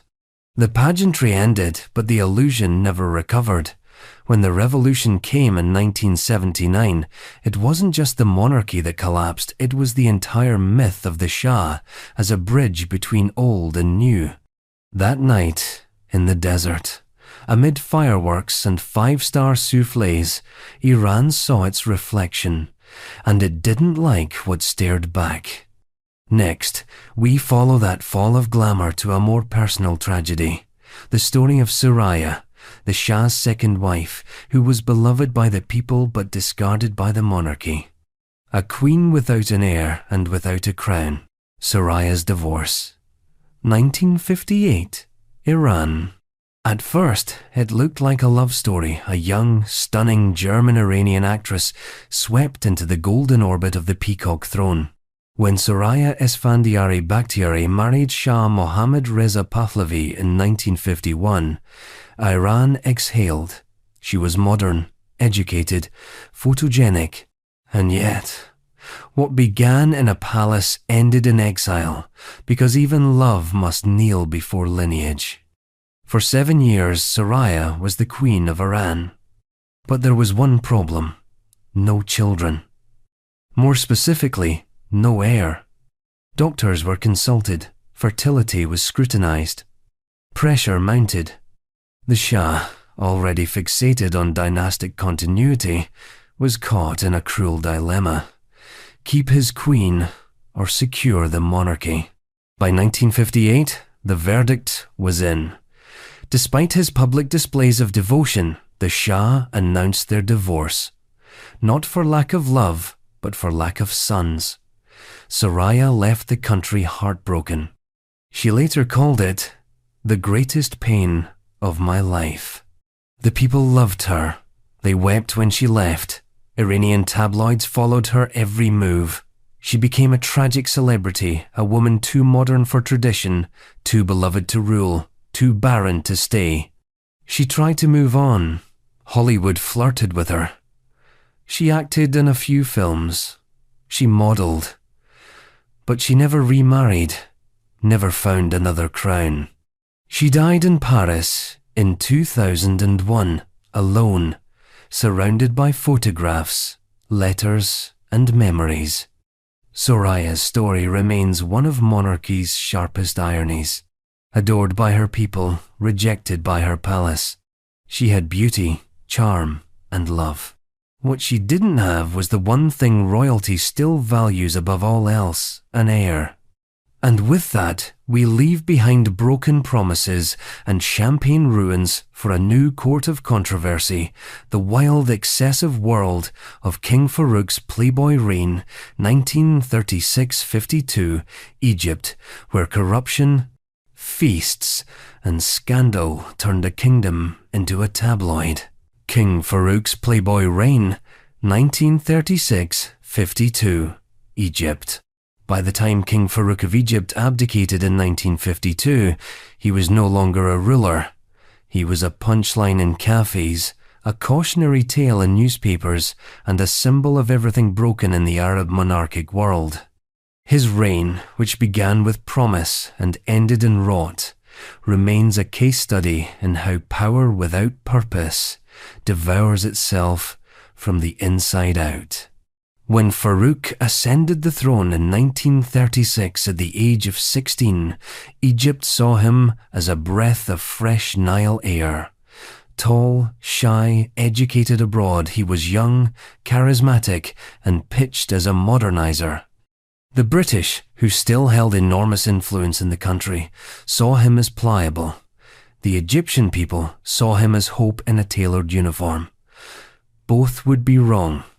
What followed over the next 16 years was a tragic transformation. Farouk, instead of becoming a reformer, became an Epicurean emperor. Obsessed with food, cars, women, and collecting obscure objects, his hoard reportedly included 10,000 shirts, 300 custom-made suits, and over 1,000 walking sticks.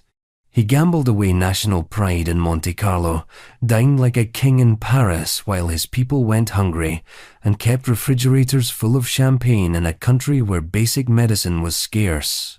He styled himself a devout Muslim, yet was known for seducing married women and hoarding pornography. His late-night escapades, flanked by bodyguards and mistresses, were whispered about in Cairo's salons and openly mocked in foreign editorials. He once claimed he would soon become the richest king in the world, a dream that seemed more like a delusion than a goal. Politically, he was erratic. He dismissed cabinets at will, pitted ministers against one another, and became increasingly isolated from public sentiment. His failure during the 1948 Arab-Israeli War, where Egypt suffered embarrassing losses, was a death blow to his credibility. Rumors swirled that he pocketed military funds and supplied his soldiers with defective arms. While young Egyptians died on the front lines, Farouk was in Rome buying more antiques. His personal life became tabloid fodder. He divorced Queen Farida in 1948, despite public affection for her, and married a 6-year-old commoner, Nariman Sadek. The royal wedding was lavish, the honeymoon awkward, and the marriage short-lived. Nariman returned to Egypt without him, disillusioned and humiliated. By the early 1952, Egypt was boiling. Poverty was rising, the Muslim Brotherhood was gaining traction, and nationalist military officers were plotting change. The Free Officers movement, led by a young Gamal Abdel Nasser, saw Farouk not as a king, but as a national embarrassment. On the 23rd of July, 1952, they launched a coup. It was bloodless. Farouk abdicated in favor of his infant son, packed dozens of suitcases, and boarded a yacht to Italy. The people lined the streets to see him off, not in sorrow, but in quiet, seething contempt. In exile, he lived in Rome like a fallen Gatsby, overweight, bitter, and broke. He died in 1965, reportedly after a gluttonous meal in a restaurant bathroom, collapsing alone.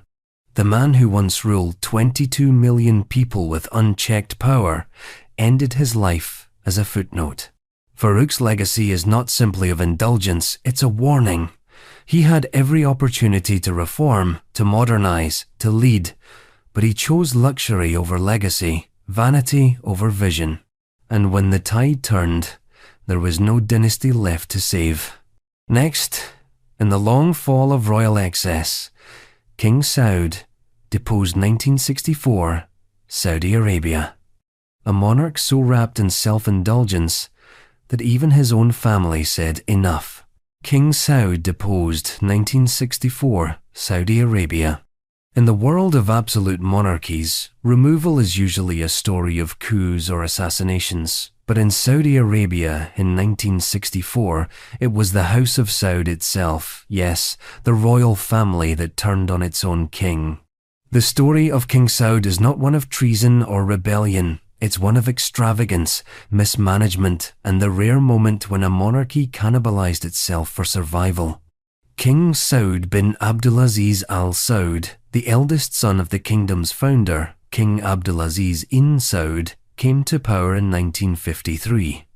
He inherited not just a throne, but a challenge: how to rule a newly rich, newly oil-powered kingdom in a rapidly changing world. At first, Saud seemed poised to lead. He continued his father's tradition of consolidating tribal loyalties and protecting Islamic authority. But as oil money flooded in, his governance began to fray at the seams. He constructed lavish palaces, hosted extravagant parties, and reportedly amassed personal debts of over $500 million, a staggering figure, especially in a kingdom still developing basic infrastructure. Where his father had ruled with austere Bedouin pragmatism, Saud surrounded himself with yes-men and indulgent relatives. Government salaries ballooned, corruption bloomed. His decision-making was opaque and often contradictory. Rivalries simmered within the royal court, especially with his half-brother, the more disciplined and reform-minded Prince Faisal. By the early 1962, the divide was open. Prince Faisal, then serving as Prime Minister, began pushing for administrative reform. Saud resisted. The two clashed repeatedly over budget control, foreign policy, and modernization. In 1962, while Saud was abroad for medical treatment, Faisal enacted sweeping reforms including the abolition of slavery and the expansion of education. When Saud returned, the damage was done. The government had tasted functionality. The tension climaxed in 1964 when senior members of the royal family, backed by the religious establishment and the National Guard, pressured Saud to abdicate. It was not a military coup. It was a royal intervention. The same family that once crowned him now stripped him of his authority in the name of national stability. Saud reluctantly signed the abdication document on the 2nd of November 1964, and Faisal became king. Saud went into exile in Greece, where he lived quietly until his death in 1969. What makes Saud's deposition so fascinating is how bloodless and bureaucratic it was. It was a monarchy self-correcting, a rare case of internal discipline overcoming dynastic decay, and it left behind a template that many Gulf monarchies would later emulate. Keep the family intact, but never let one man drive the whole ship off a cliff. Next, from royal firings to palace takings, the 1995 Qatari palace coup, Qatar, a velvet revolution in the desert, executed while the king was on vacation. The 1995 Qatari palace coup. Sometimes revolutions come with tanks. Sometimes they come with suitcases and a flight itinerary. The 1995 Qatari palace coup was the latter, a bloodless, surgical power grab by a crown prince who decided he couldn't wait for his father to die to start changing things. Sheikh Khalifa bin Hamad Al Thani had ruled Qatar since 1972, a conservative monarch who centralized power, cut down on dissent, and kept the oil wealth close to the top. His rule wasn't flashy, but it was firm. Qatar in the early 1992 was still a relatively obscure Gulf state, dwarfed in influence by Saudi Arabia, Kuwait, and even neighboring Bahrain. His son, Hamad bin Khalifa Al Thani, had a different vision. Educated in Britain, westernized in outlook, and increasingly influential in government, Crown Prince Hamad had slowly been consolidating economic and administrative power. By the mid-1992, he was essentially running the country, while his father travelled frequently, often spending months abroad. Then, on the 27th of June, 1995, while Sheikh Khalifa was in Geneva on one of his extended holidays, Hamad struck. The coup took mere hours. With the backing of key tribal leaders, the military and foreign allies, Hamad declared himself Emir of Qatar. The country barely blinked. No bullets, no riots, no purges. Just a new name on the throne and a changed direction for the nation. Khalifa, blindsided, denounced his son's betrayal and attempted a counter-coup in 1996 with the help of external mercenaries and rumoured foreign support. It failed. Hamad crushed the attempt, jailed or exiled the plotters, and tightened his grip on power. But unlike other royal takeovers, Hamad's coup was not an end in itself, it was the beginning of transformation. Over the next 2 decades, he would reinvent Qatar as a global player. He launched Al Jazeera, challenged Saudi dominance, poured billions into education and infrastructure, and won the bid to host the 2022 FIFA World Cup. It was a masterclass in palace realignment, a quiet coup, an ambitious agenda, and a legacy that reshaped a postage stamp-sized emirate into one of the loudest voices in global politics. Hamad stepped down in 2013, voluntarily passing power to his son Tamim in a move that stunned the Arab world. No blood, no exile, just a peaceful transition. But it all started in 1995 with a plane ticket, a missing monarch, and a son who decided the future wouldn't wait. And now, we turn from boardrooms to bloodlust. The next chapter? A monarch with diamonds in one hand, cannibalism allegations in the other. Bokassa's diamonds, 1972nd, Central African Empire. A mad emperor's reign of excess and horror. Bokassa's diamonds, 1972nd, Central African Empire. Jean Bedel Bokassa did not just rule his country, he crowned himself emperor of it. In a scene so garish it made Versailles look modest, the former president of the Central African Republic transformed his fragile republic into the Central African Empire in 1976, and himself into Emperor Bokassa I. But behind the gold-plated facade and Napoleonic cosplay lay one of the darkest, most grotesque chapters in modern royal scandal, a reign drenched in diamonds, delusion, and allegations of cannibalism. Bokassa began his career as a military officer, eventually participating in a coup that ousted the first president of the Central African Republic. He seized power in 1966 and, for a decade, governed with an increasingly autocratic flair. But things took a surreal turn when, inspired by Napoleon Bonaparte, he declared himself emperor. On the 4th of December, 1977, he held a coronation that cost over $20 million, an astronomical sum considering that his country's entire annual budget at the time was less than half that.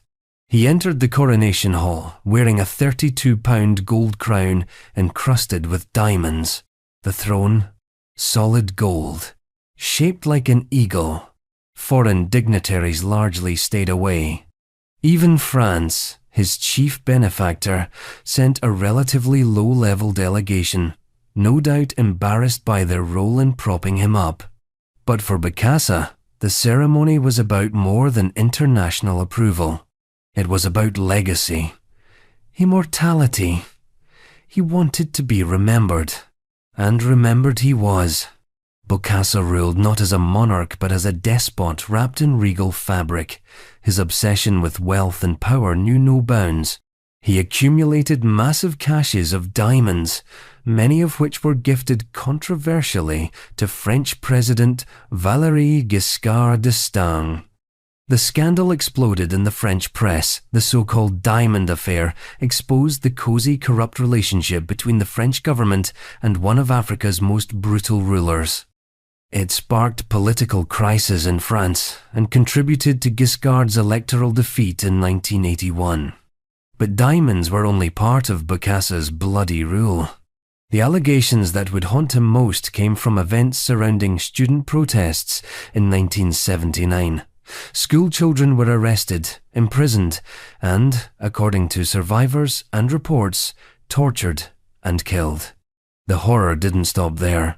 Multiple witnesses later alleged that Bokassa had personally participated in the beatings and, more shockingly, had kept body parts for consumption. Rumors of cannibalism circulated, whispered with revulsion and awe. While definitive proof was never produced, the image stuck. Bokassa the cannibal, the emperor who dined on his own people. Eventually, even France couldn't stomach the alliance. In September 1979, while Bokassa was on a trip to Libya, French paratroopers backed a coup that restored the Republic and installed David Dacko Bokassa's old rival as head of state. Bokassa fled to the Ivory Coast, then to France, where he lived in quiet, exiled luxury. In 1986, he returned to the Central African Republic, was promptly arrested, and put on trial. In a dramatic courtroom saga, he was convicted of multiple crimes, including murder, and sentenced to death. Later, the sentence was commuted to life, and eventually he was released in 1993. He died in 1996, insisting to the end that he had been a misunderstood patriot. Bokassa's rule remains a grotesque parody of monarchy, where opulence hid brutality and self-delusion erased the line between statecraft and psychosis. In the theatre of royal scandal, few wore the costume with such theatrical malevolence. King Mswati III's spending and wives, Eswatini. In the tiny, landlocked African kingdom of Eswatini, formerly known as Swaziland, King Mswati III rules as Africa's last absolute monarch. But with power so complete comes temptation, and Mswati has indulged in a lifestyle of luxury and control that has placed him at the center of international condemnation and internal unrest. At the core of the scandal is a simple contradiction: a king who rules over a poor nation yet lives as if he's a billionaire. Since ascending the throne in 1986 at the age of 18, Mswati has cultivated an image both ancient and excessive. He maintains a royal household of extraordinary opulence, multiple palaces, a fleet of luxury cars, private jets, and extravagant spending that borders on the surreal. The 2019 purchase of over a dozen Rolls-Royces for himself and his wives, of which he has more than a dozen, was met with international outrage. Around the same time, Eswatini was receiving foreign aid for healthcare and struggling with high rates of poverty and HIV/AIDS. But Mswati's indulgences are not just material, they are also personal. The monarchy in Eswatini maintains a polygamous tradition, but under Mswati, this has become a point of contention. The annual reed dance, originally a cultural ceremony for unmarried women to honor the Queen Mother, has morphed into a widely criticized event where the king allegedly selects new brides. Young women, often underage, are paraded before the royal family in a spectacle that human rights activists argue exploits and objectifies them under the guise of tradition. Multiple wives have reportedly fled the palace over the years, seeking asylum or legal recourse abroad. Some have spoken out against abuse, isolation, and surveillance, painting a disturbing picture of life behind the palace walls. Mswati's government has vehemently denied these allegations, but the pattern is hard to ignore. Domestically, the lavishness has sparked unrest. In 2021, the country experienced some of its worst civil protests in decades, with demonstrators demanding democratic reforms and greater transparency. Government forces cracked down hard tear gas, live ammunition, and dozens killed. Mswati disappeared from public view for weeks, sparking rumors he had fled. He later re-emerged, denying he had ever left, and blamed foreign enemies for inciting unrest. Despite everything, Mswati remains in power. He continues to celebrate his birthday with multi-million-dollar events, preside over cultural festivals with state backing, and maintain an iron grip on his nation's political life. But his reign is increasingly defined not by stability or tradition but by contradiction. A king whose people cry out for food while he buys jets. A monarch clinging to culture while his palace whispers scandal. And yet, the pattern is not unfamiliar. For every monarchy that survives, there is a question. What happens when royalty becomes a mirror for inequality, rather than its remedy? Pandora Papers and Morocco's King, 2021, Morocco. At the intersection of monarchy and modern finance lies a story that doesn't involve palaces, but spreadsheets. The Pandora Papers leak of 2021, an unprecedented trove of over 11.9 million documents, exposed how world leaders and elites used offshore accounts and shell companies to shield wealth and evade scrutiny. Among the many names caught in the glare was King Mohammed VI of Morocco. The king had long cultivated an image of reform, a sovereign who would modernize Morocco, expand civil liberties, and bring economic growth. But the documents told another story of lavish European real estate holdings, opaque offshore entities, and the silent mechanisms of global wealth preservation. Properties in London, Paris, and Washington, D.C. were linked to his personal finances, not via direct ownership, but through front companies based in tax havens like Luxembourg and the British Virgin Islands. For many Moroccans, the revelations felt like a betrayal. Here was their king framed as a reformer, quietly using the same loopholes as corrupt oligarchs and despots.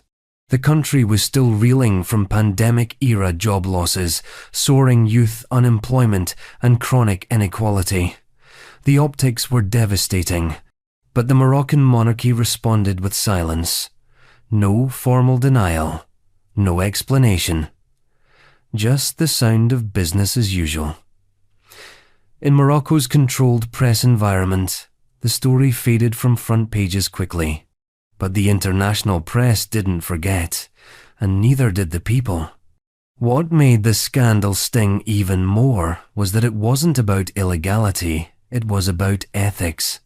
No one accused Mohammed VI of stealing public funds. But in a constitutional monarchy where the king holds immense economic influence over banks, industry, and agriculture, his personal use of offshore secrecy felt like a cynical contradiction. He was, in effect, a businessman king playing by the rules of the 1% at the expense of public trust. And so, with spreadsheets instead of scandals, wealth instead of romance, the Pandora Papers revealed a monarchy not rotting from misrule, but drifting away from its people on a yacht of quiet privilege. Next, the tension escalates away from hidden funds and toward visible conflict. A royal court torn in two, a continent watching. Zulu succession court fights, 2021-23, South Africa, where tradition, politics, and family grief tore through Africa's oldest monarchy. Zulu succession court fights, 2021-23, South Africa. When King Goodwill Zwelithini Kabekuzulu, the longest reigning monarch of South Africa's Zulu nation, died in March 2021, the mourning was immediate and immense. His passing marked the end of a 50-year reign that had balanced ceremonial tradition with political relevance. But beneath the rituals of mourning and the echoes of humiliation, there was a more brutal drama, simmering one not of mourning, but of inheritance, of legitimacy, and of bitter legal warfare that would drag the royal family into public spectacle. The Zulu monarchy, while largely ceremonial in the democratic structure of modern South Africa, remains deeply powerful in symbolic and cultural terms. The king is the custodian of the Zulu nation, which numbers more than 11 million people. The throne, though not politically executive, comes with immense land ownership, ancestral authority, and state-supported funding. When Zwelithini passed, the issue was not merely who would wear the leopard skin headband, but who would inherit the legacy, the land, the power. The chosen successor was Misuzulu Kazwelithini, son of the late king and his third wife, Queen Mantfombi Dlamini Zulu. The queen held the title of Great Wife, a status that, in Zulu tradition, often implies that her children have precedence in matters of succession. This would seem to settle the question. It didn't. Instead, the family fractured. The late king had 6 wives and over 20 children. Several of them, supported by factions of the extended royal family, challenged Misuzulu's right to the throne. They claimed that proper procedures had not been followed, that the will naming him heir may have been forged, and that Queen Mantfombi herself had no right to anoint him. The dispute soon spilled into courtrooms. Lawsuits were filed. Counterclaims were made. There were allegations of document tampering, questions over customary law, and accusations that certain royal factions were acting on personal ambition rather than heritage. South Africans watched, stunned, as what was once whispered inside royal kraals played out in open legal battles. Misuzulu, meanwhile, began assuming his role, attending traditional ceremonies and asserting his position. But his authority remained contested. Even the throne itself, symbolized by the royal reed ceremony and the traditional enthronement rites, became contested ground. Security was tightened. Some events were marred by confrontation. By 2022, the situation was so politically sensitive that the South African government, which provides financial support to the Zulu royal household, cautiously recognized Misuzulu as the rightful monarch. But that didn't stop the lawsuits. The courts continued to hear challenges well into 2023, including a case filed by the late king's first wife and her children seeking to declare Misuzulu's ascension invalid. At the heart of the battle was a question far larger than one man's right to rule. Can a traditional monarchy survive the pressures of modern legal systems, plural marriages, and state oversight? The Zulu kingdom was never meant to be litigated in civil courts. But in post-apartheid South Africa, where customary law and constitutional law often clash, there was no escaping the judicial gaze. Through it all, Misuzulu stood firm. His public appearances increased. He gave interviews, attended ceremonies, and slowly built a power base. By 2023, many viewed him as the de facto king, if not yet the legally undisputed one. The succession fight exposed the fragility of legacy. It showed how quickly a revered institution can buckle under the weight of family rivalry, political ambition, and historical expectations. For the Zulu people, it was painful. For the monarchy, it was existential. And while the lawyers filed motions and relatives traded press statements, one thing remained true. Even a throne carved in tradition can be fractured by blood. Haile Selassie's fall, 1974, Ethiopia. For decades, Emperor Haile Selassie of Ethiopia was revered as a messianic figure not only by his people, but by an entire global movement. To Rastafarians, he was Jah incarnate. To the West, he was a symbol of African independence, a regal counterpoint to colonialism. And to his own nation, he was a divine emperor, descended from Solomon himself. But even legends fall. Haile Selassie ruled Ethiopia from 1930 until 1974, a reign marked by both reform and repression, modernity and myth. He faced Mussolini's invasion, gave that haunting speech at the League of Nations, returned triumphantly after the Allies pushed out the Italians, and became a Cold War icon. He centralized power, built roads, introduced schools, and yet, for all the adoration abroad, trouble was festering at home.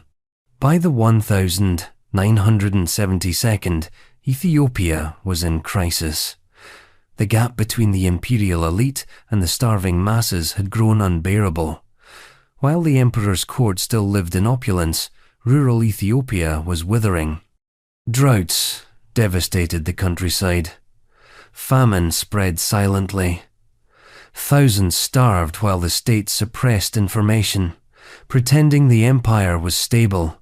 The final trigger came in 1973, when a BBC documentary exposed the famine to the world. For many Ethiopians, it was the first time they saw their emperor's neglect on full display, and they were furious.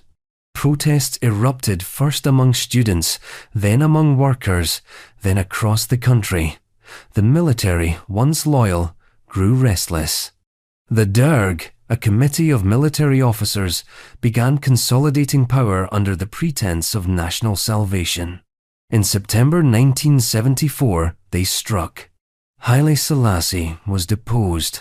No trial, no ceremony. One day he was emperor, the next a prisoner. He was taken to the Grand Palace in Addis Ababa, stripped of authority, watched by soldiers. The once great monarch who had outlived Mussolini, Hitler, and JFK was now alone, surrounded not by advisors, but by guards. In August 1975, the Derg announced that the former emperor had died. Official cause, natural causes, but few believed it. Most now accept that he was murdered, suffocated in his sleep, buried in secret beneath his palace, only to be exhumed and given a state funeral decades later. His fall was not only the end of a dynasty that claimed lineage from biblical kings, it was the end of monarchy in Ethiopia. The Derg's rise ushered in one of Africa's most violent communist regimes.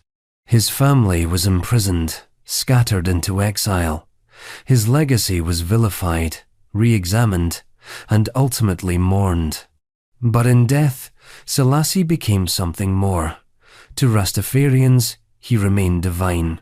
To Ethiopians, he became a complex memory, part hero, part cautionary tale.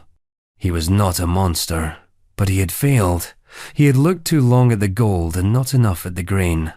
Even the Lion of Judah, it seemed, could not outlive the hunger of his people. Hassan II's years of lead, 1962nd, 92nd, Morocco.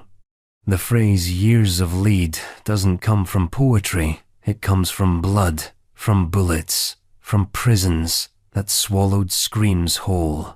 Under King Hassan II of Morocco, the term would define an era of fear so thick it smothered dissent for nearly 3 decades. Hassan II reigned from 1961 to 1999. On the surface, he was the perfect embodiment of monarchical authority in the Arab world. Suave, multilingual, deeply political, and ruthlessly effective. But behind the palace doors, his regime was forged in shadows. From the moment he inherited the throne, Hassan understood the power of fear.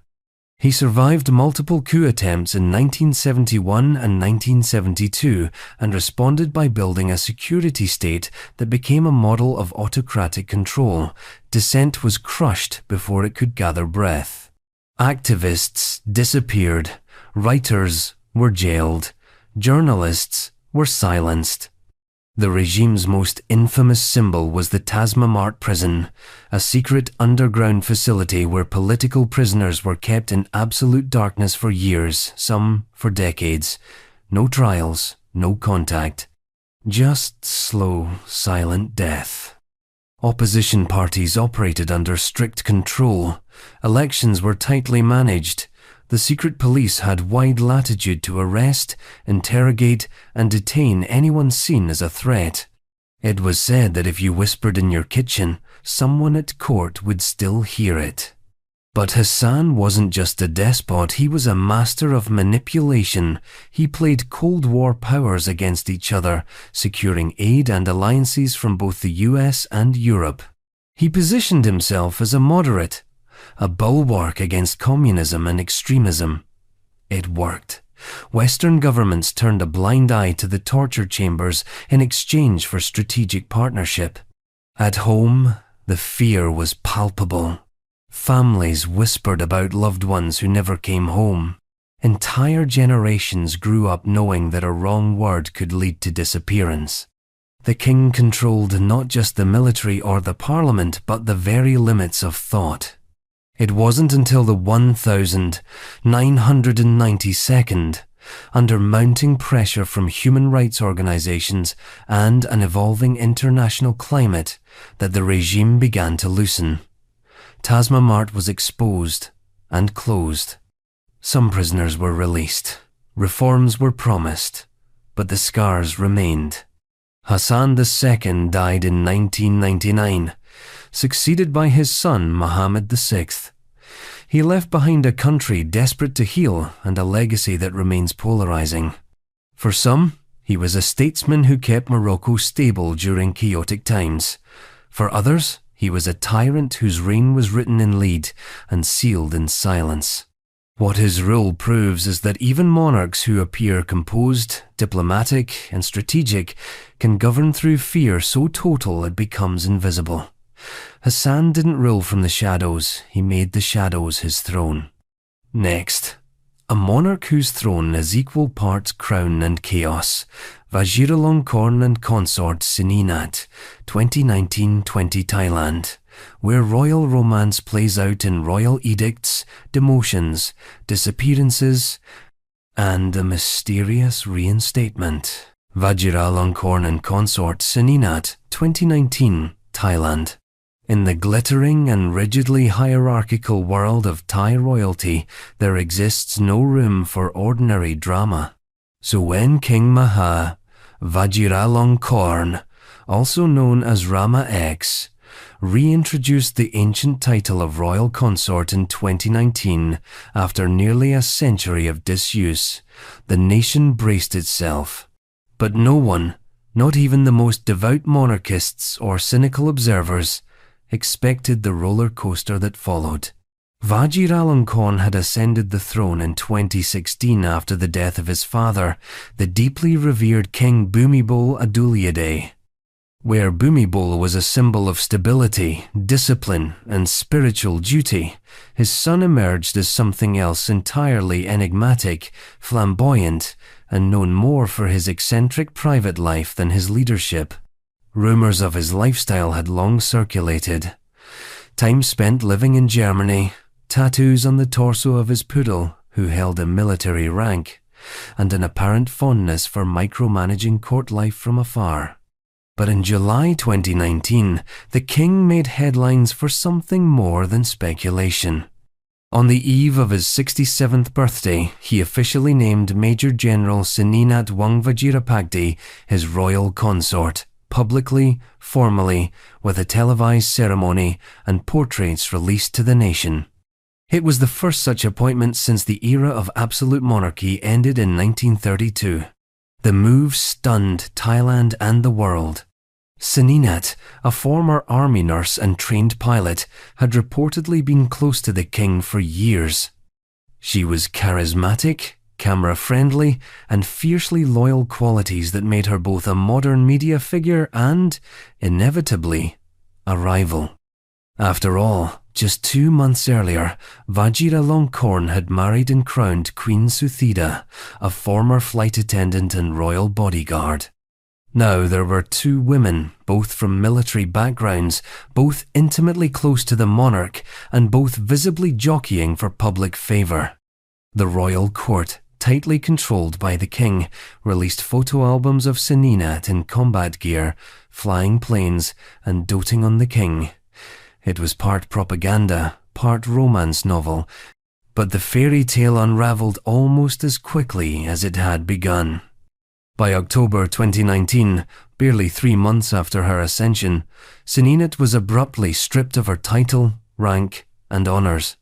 A royal announcement accused her of disloyalty and of trying to elevate herself to the same status as the queen. The language was archaic and brutal, dripping with the tone of palace betrayal. It spoke of ingratitude and ambition. She had, it seemed, flown too close to the throne. Just like that, she vanished. No appearances, no public statement, no trial. The speculation machine kicked into overdrive. Was she imprisoned? Exiled? Dead? The palace said nothing further, and the silence only fed the myth. But Vajiralongkorn, ever unpredictable, wasn't finished. In August 2020, the king issued another royal decree.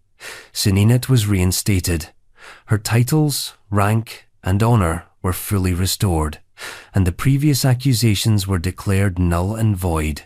The palace claimed she had shown loyalty and honesty and had never committed any wrongdoing. No explanation for the reversal was provided. She reappeared in public beside the king soon after, smiling and composed, as if nothing had happened. The entire saga played out like a medieval morality play performed in the digital age.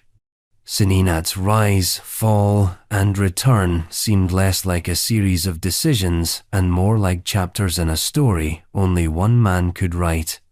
And therein lies the deeper mystery, not just about Seninat, but about Vajiralongkorn's reign itself. In a country where lèse-majesté laws make criticism of the royal family punishable by long prison terms, understanding the true dynamics of power becomes almost impossible. The public must watch without comment, read between the lines, and guess what really happens behind the golden walls. Seninat's saga isn't over. It never really ends, just loops back on itself. She remains a living paradox, both consort and cautionary tale, both victim and participant in a palace drama that refuses to explain itself. And if you thought royal titles were only stripped in moments of scandal, wait until a king decides to walk away from the throne altogether. From the Velvet Palace of Bangkok to the unexpected abdication in Kuala Lumpur, Malaysia's Abdicating King 2019 Malaysia, where love met duty and monarchy blinked. Malaysia's Abdicating King 2019 Malaysia. Malaysia's monarchy is a unique patchwork, 9 hereditary rulers, each taking turns serving 5-year terms as the Yang Dai Pertuan Agong, or Supreme King. It's a system built for balance and ritual, not surprises. But in January 2019, the country experienced something unprecedented. King Muhammad V, the 15th Agong, became the first monarch in Malaysian history to abdicate. And he did it without warning. The shock came just weeks after the king had taken an unexplained medical leave. Whispers began to circulate. Photographs emerged. A lavish wedding in Russia. A former beauty queen bride. Could it be true? It was. Muhammad V had reportedly married Oksana Voivodina, a Russian model and former Miss Moscow, in a private ceremony. The images of her in white lace, him in traditional Malay regalia, went viral. The contrast was striking. A modern romance for a king in a very traditional system. Except the problem wasn't the marriage, it was the way it happened. The royal council had not been informed. The government was blindsided. And Malaysia, a country where royalty holds deep cultural and religious authority, was not prepared for a king who married a foreign beauty queen in secret. Rumours swirled of disapproval from fellow sultans, political unease, and public discontent.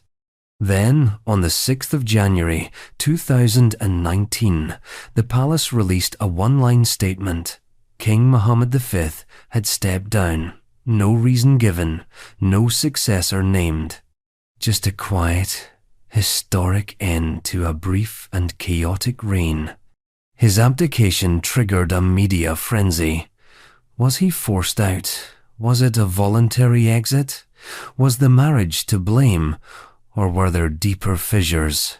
No one knew for sure, and the king himself offered no public explanation. In the weeks that followed, the royal household of Kelantan Muhammad V's home state began to distance itself from his Russian wife. Conflicting stories emerged about her pregnancy, the legitimacy of their marriage, and allegations of betrayal on both sides. She claimed he abandoned her and their newborn son. The palace, in return, denied the child's royal status and the very existence of the marriage. The whole saga played out like a scandalous soap opera, but with constitutional implications. What happens when a monarch chooses personal happiness over institutional duty? Can love truly conquer protocol, especially in a world where every gesture is bound by layers of sacred tradition? Malaysia moved on. A new Agong was appointed, and the rotating monarchy resumed its rhythm. But the episode left a curious bruise. For a country that values order, ceremony, and collective unity, The abdication felt like a rupture, a reminder that even carefully managed systems can't account for the unpredictability of the human heart. And just when monarchy seems at its most stable, fate intervenes with unimaginable horror. In the final days of a royal family in Nepal, blood stained the palace walls, a massacre without reason. A prince without explanation, and a nation left gasping. The Nepal Royal Massacre 2001. Nepal is next. The Nepal Royal Massacre 2001, Nepal. At first, it was just the sound of gunfire. Then, silence. A night in Kathmandu that would become one of the most shocking royal events of the 21st century. The complete obliteration of a ruling family by its own crown prince. On the night of the 1st of June, 2001, Crown Prince Dipendra of Nepal allegedly walked into the Narayan Hiti Royal Palace dining hall with several weapons and opened fire on his family. By the time it was over, King Birendra, Queen Aishwarya, Prince Nirajan, Princess Shruti, and 6 other royals were dead. Dipendra, the supposed perpetrator, shot himself in the head and fell into a coma. He was declared king while unconscious. He died 3 days later. It was, and remains, an event so implausible and grotesque that many Nepalis still refuse to believe the official version. King Birendra was widely loved. He had guided the country through political reforms in the 1992nd and was seen as a unifying force. He was not a tyrant.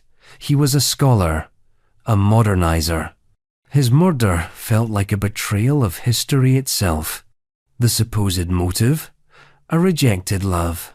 Dipendra had wanted to marry Devyani Rana, a woman from a noble family, but his parents disapproved. It's a story that reads like Shakespeare, but not even Hamlet left this much blood behind. The idea that an entire dynasty was destroyed over a disapproved engagement remains deeply contested. Conspiracy theories took root instantly. Some claimed Dipendra was framed. Others pointed fingers at then Prince Gyanendra, who became king after the massacre and was notably absent that night. The official investigation conducted in haste and lacking transparency did little to quell the suspicions. What is certain is that the monarchy never recovered. The massacre broke the spell. The institution, once sacred and divine, was now tainted by mystery and murder. In 2008, after years of civil unrest and a Maoist insurgency, Nepal abolished the monarchy entirely and became a republic. The palace where the massacre occurred is now a museum. Visitors walk through blood-soaked history, tracing the final steps of a royal family undone not by war, not by rebellion, but by itself. And that's the haunting truth. Sometimes the most inexplicable mystery is not what happens to monarchies from the outside, but what they do to themselves from within. Princess Meiko's Marriage, 2021, Japan. In Japan, where protocol is a religion and silence often speaks louder than protest, the story of Princess Mako unfolded like a slow, quiet rebellion. It wasn't the first time a royal gave up a title for love, but it was perhaps the most heartbreakingly bureaucratic. Princess Mako, the eldest daughter of Crown Prince Akishino and niece to Emperor Naruhito, had always kept a low profile. She was educated, polite, devoted to duty, a model imperial figure. But in 2017, when she announced her engagement to Kei Komuro, a commoner she had met at university, it triggered a cascade of reaction that would engulf Japan's tightly laced monarchy in a scandal that wasn't really a scandal until it was. Komuro, a quiet and unassuming man, came from a modest background. On paper, he was everything a modern fairy tale might demand. Love across class boundaries, mutual respect, a shared academic journey. But in Japan's rigidly conservative monarchy, Komuro's normality wasn't romantic, it was radioactive. Almost immediately after their engagement was announced, tabloids and gossip programs dredged up a financial dispute between Komaro's mother and her former fiancé. It wasn't Kay's debt, and it wasn't illegal. But the optics were deadly. The court, obsessed with perception, froze the engagement. The wedding was postponed indefinitely. Komuro left Japan to study law in the US, perhaps to escape the scrutiny, perhaps to build credentials worthy of the palace's expectations. But the narrative didn't go away. If anything, it festered. The Japanese press dissected every move: Komuro's hairstyle, his choice of school, the way he smiled, or didn't, at reporters. He was, in their eyes, a pretender. The imperial household, notoriously tight-lipped, offered little defense. Meanwhile, Mako stayed loyal. For 4 long years, she waited, never publicly criticizing the decision, never denouncing the rumors, but internally, the damage was evident. By the time the Imperial Household Agency finally relented and allowed the marriage to proceed in 2021, Mako was a woman transformed. There would be no royal wedding, no tiara, no carriage procession, and, most shockingly, no traditional dowry. Japanese imperial princesses receive a sizable sum upon marriage, meant as a parting gift and recognition of their status. Mako refused it, all of it. The act was not just symbolic, it was defiant. She would not trade dignity for yen. Worse still, Mako was diagnosed with PTSD by the time the marriage happened, according to the agency itself. The years of press harassment, combined with palace politics, had exacted a psychological toll. The princess, who once bowed in perfect synchrony to cameras, was now trembling under their gaze. And so, in a moment, as quiet as it was seismic, Mako left. She boarded a commercial flight to New York City with her new husband, walked into anonymity, and stepped away from the world's oldest continuous hereditary monarchy. No security detail, no palace aides. Just 2 people trying to start over in a country that didn't care who they used to be. Japan was stunned. Some viewed her as selfish. Others called it brave. What is certain is this: Mako's departure exposed the tension between ancient duty and modern emotion. It revealed how even in the most regimented institutions, love and pressure can bend steel. And what came next would make Mako's rebellion look like a gentle ripple. Because the next prince didn't flee into obscurity, he was sealed inside a rice chest. Prince Sado in a rice chest, 1762. Korea. Few royal stories combine madness, shame, and death with the chilling clarity of Prince Sado's stare. His demise is not just a historical curiosity, it's a generational wound in Korean memory, a family tragedy cast in stone, literature, and shadow. Born Yi-seon, Prince Sado was the second son of King Yongjo of Joseon. His elder brother had died in childhood, and as heir apparent, Sado was raised under immense pressure to live up to the Confucian ideal of a perfect prince, scholarly, restrained, deferent. But Sado was none of those things, or maybe he tried to be, and failed. From a young age, Sado exhibited troubling behavior. He was impulsive, melancholic, and reportedly prone to violent outbursts. Courtiers whispered of his mood swings. His tutors complained he didn't study. The king, a perfectionist obsessed with decorum, began to despise his son. The court grew uneasy. Sado became increasingly erratic. Some claimed he suffered from a mental illness. Others said he was possessed. His actions escalated from eccentric to criminal. Palace staff allegedly disappeared. Servants were found beaten. Rumors claimed he killed indiscriminately. Whether he was a victim of paranoia, a misunderstood soul trapped in toxic expectation, or a monster is still debated. But in the Confucian world of 18th century Korea, royal blood was not protection against disgrace. King Yongjo faced a nightmare. His son, the crown prince, had become a liability. But under Confucian law, a father could not execute his own son directly. The paradox was maddening. Sado could not be king, and he could not be simply erased. So a compromise was devised. In July 1762, King Yongjo ordered Sado into a large wooden rice chest, an airtight container used to store grain. The prince was locked inside and left under the summer Sunday. He survived 8 days. The choice of method was horrifyingly deliberate. Starvation, dehydration, suffocation, slow, silent death. The king did not shed his son's blood, but he didn't have to. What followed was decades of silence and scandal. The royal court tried to erase the event, but memory refused. Sado's wife later penned a memoir, an extraordinary document that painted her husband as a tormented man, undone by mental illness and court politics.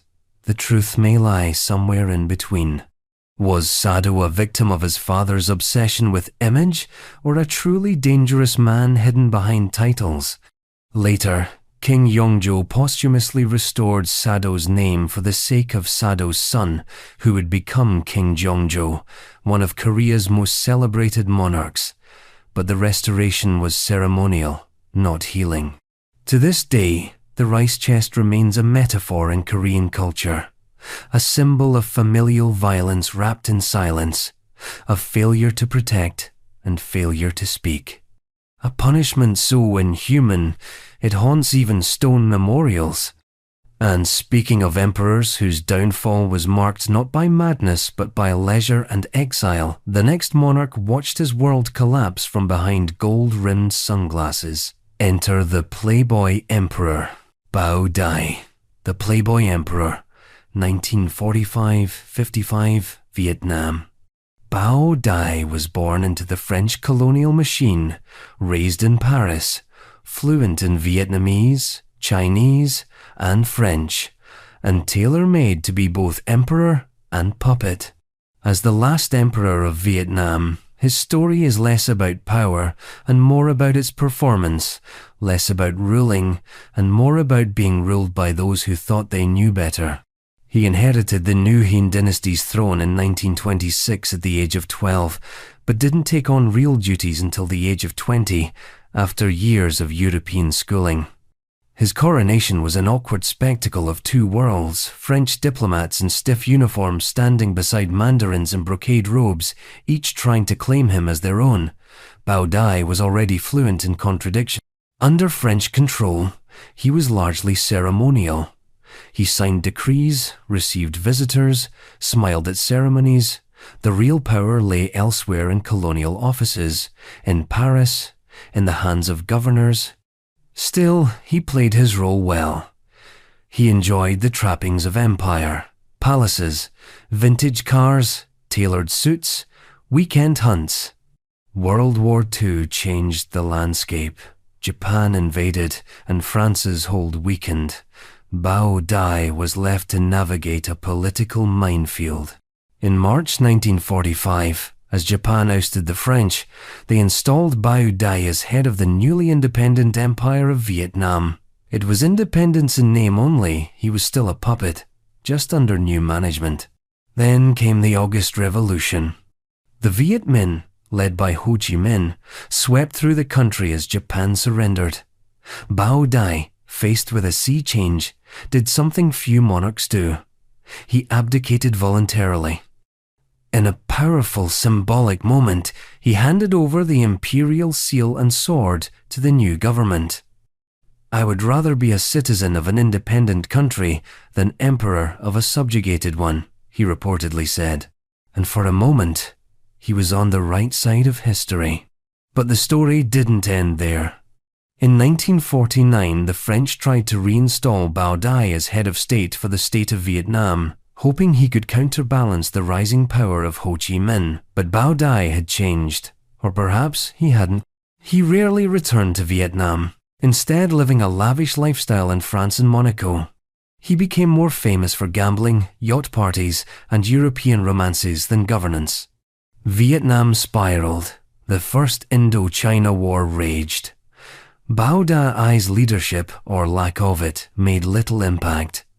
In 1955, he was finally deposed by No Din Diem after a rigged referendum. Exiled once again, he settled into a comfortable life in France, collecting mistresses, drinking wine, and fading from memory. He died in 1997, the last emperor of a fallen dynasty, not with a bang, but with a whisper. In the end, Bao Dai's reign was not defined by cruelty or conquest, but by absence. A man who held a throne but never gripped it. A monarch remembered not for his actions, but for watching history unfold from the passenger seat of a Cadillac convertible, heading nowhere in particular. Next up, a monarch whose throne was never stable because he never stopped trying to give it away, take it back, or play both sides at once. Norodom Sihanouk's tumult, 1952nd, 2002nd, Cambodia, the king who became a filmmaker, revolutionary, and legend. Norodom Sihanouk's tumult, 1952nd, 2002nd, Cambodia. Norodom Sihanouk was a king, then a prime minister, then a king again, then an exile, then the symbolic head of state for a genocidal regime, then exiled again, then back on the throne. And at some point in between all that, he also became a filmmaker. This was not a career arc, it was a whiplash-inducing biography of a man who never stopped ruling, even when no one was quite sure what he was ruling over. Sihanouk ascended the Cambodian throne in 1941 at the age of 18. The French colonial authorities who picked him thought he would be pliable. They wanted a monarch who would behave, not one who'd rewrite the country. But Sihanouk had other plans. In the 1952nd, he stunned his French overlords by spearheading Cambodia's path to independence. He agitated, negotiated, and maneuvered Cambodia out from under colonial rule by 1953. The French left not with a fight, but with fatigue. For a moment, he was hailed as a liberator, a charismatic unifier with real nationalist appeal. So what did he do with this newfound glory? He abdicated. In 1955, he stepped down from the throne in favor of his father, so he could enter politics directly. This wasn't an exit, it was a strategic rebrand. As a commoner, he launched the Sankom political movement and soon dominated Cambodian politics, winning landslide elections in what was functionally a one-party state. He was prime minister, cultural icon, and national face. He wielded power with flair, both populist and authoritarian.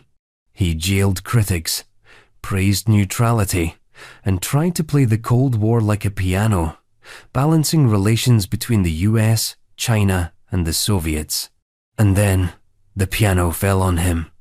As the Vietnam War escalated in the 1962nd, Cambodia's position became increasingly untenable.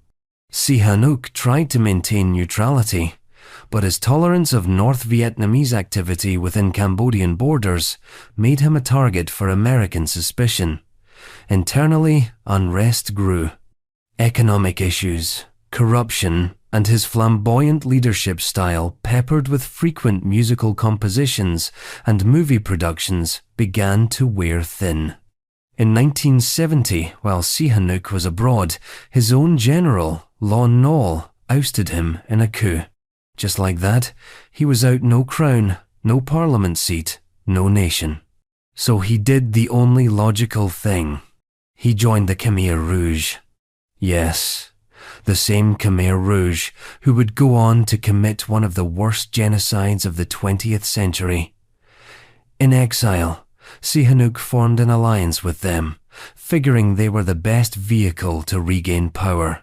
This unholy union was one of history's darker compromises. He returned to Phnom Penh in 1975 after the Khmer Rouge took power, but was quickly placed under house arrest. Pol Pot's regime kept him around for ceremonial purposes before completely sidelining him. By 1979, the Khmer Rouge had been ousted by the Vietnamese. Sihanouk was in exile again, this time in China and North Korea, where he lived in diplomatic limbo.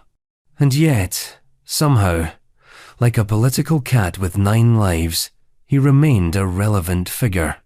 He led resistance coalitions in the 1982nd, made diplomatic overtures, and positioned himself as Cambodia's elder statesman. In 1991, the Paris Peace Accords ended years of civil war. By 1993, Cambodia transitioned to a constitutional monarchy, and Sihanouk was back on the throne. Again. It was like watching history rerun itself out of exhaustion. In his final years, he took on a more ceremonial role.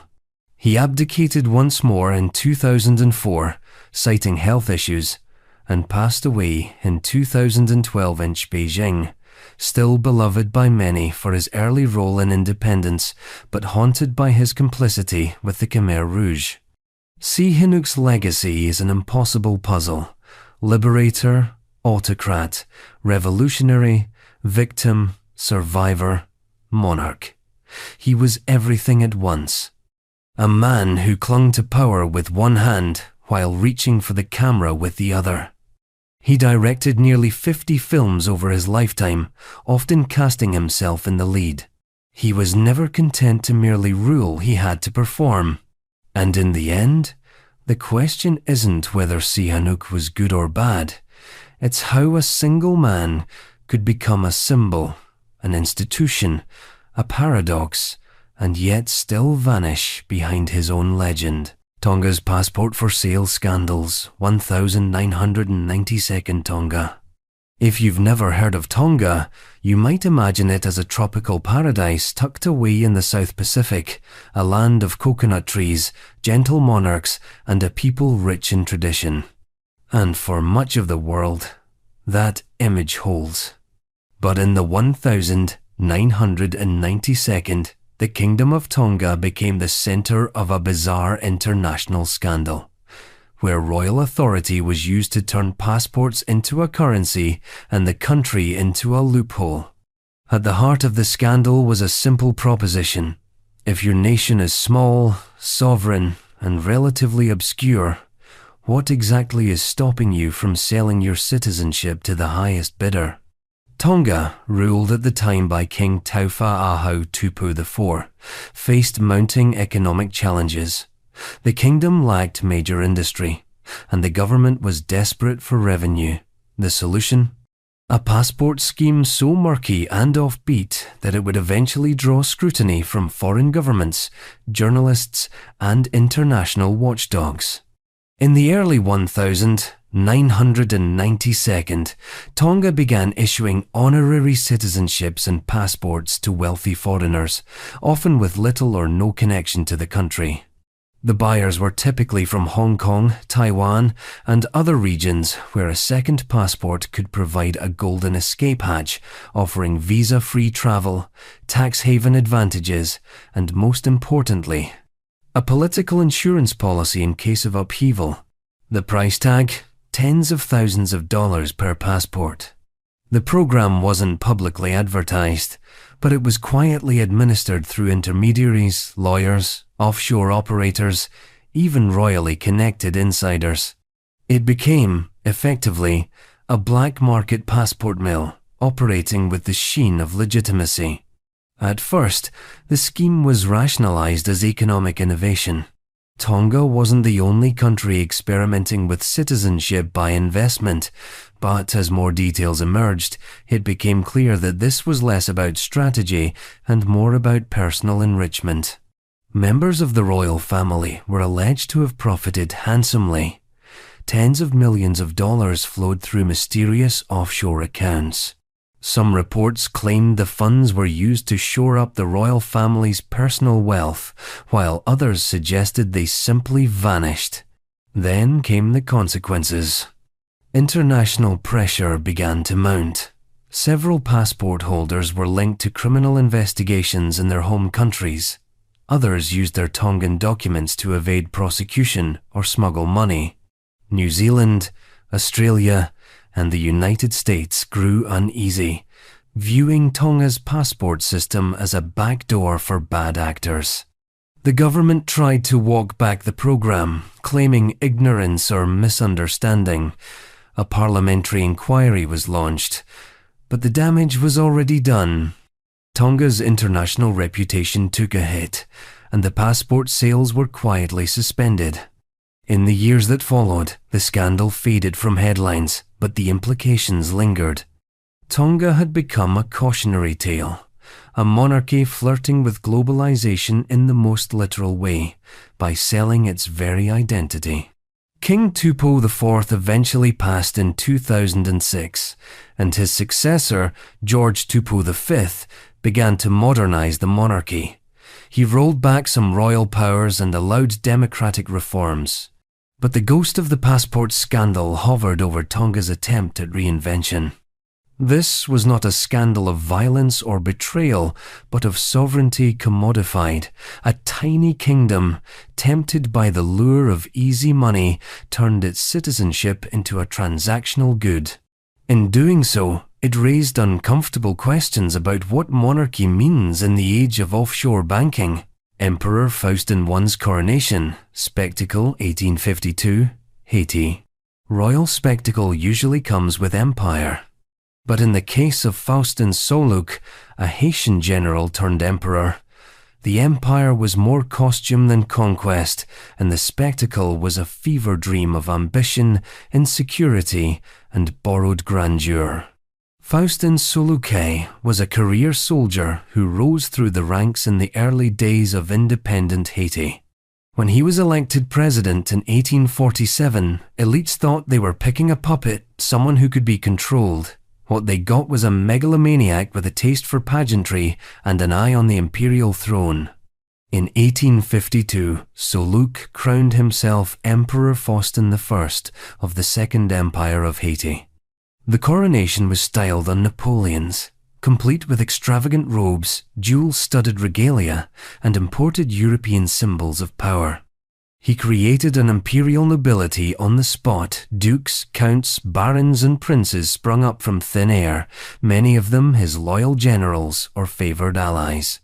The spectacle was lavish and absurd.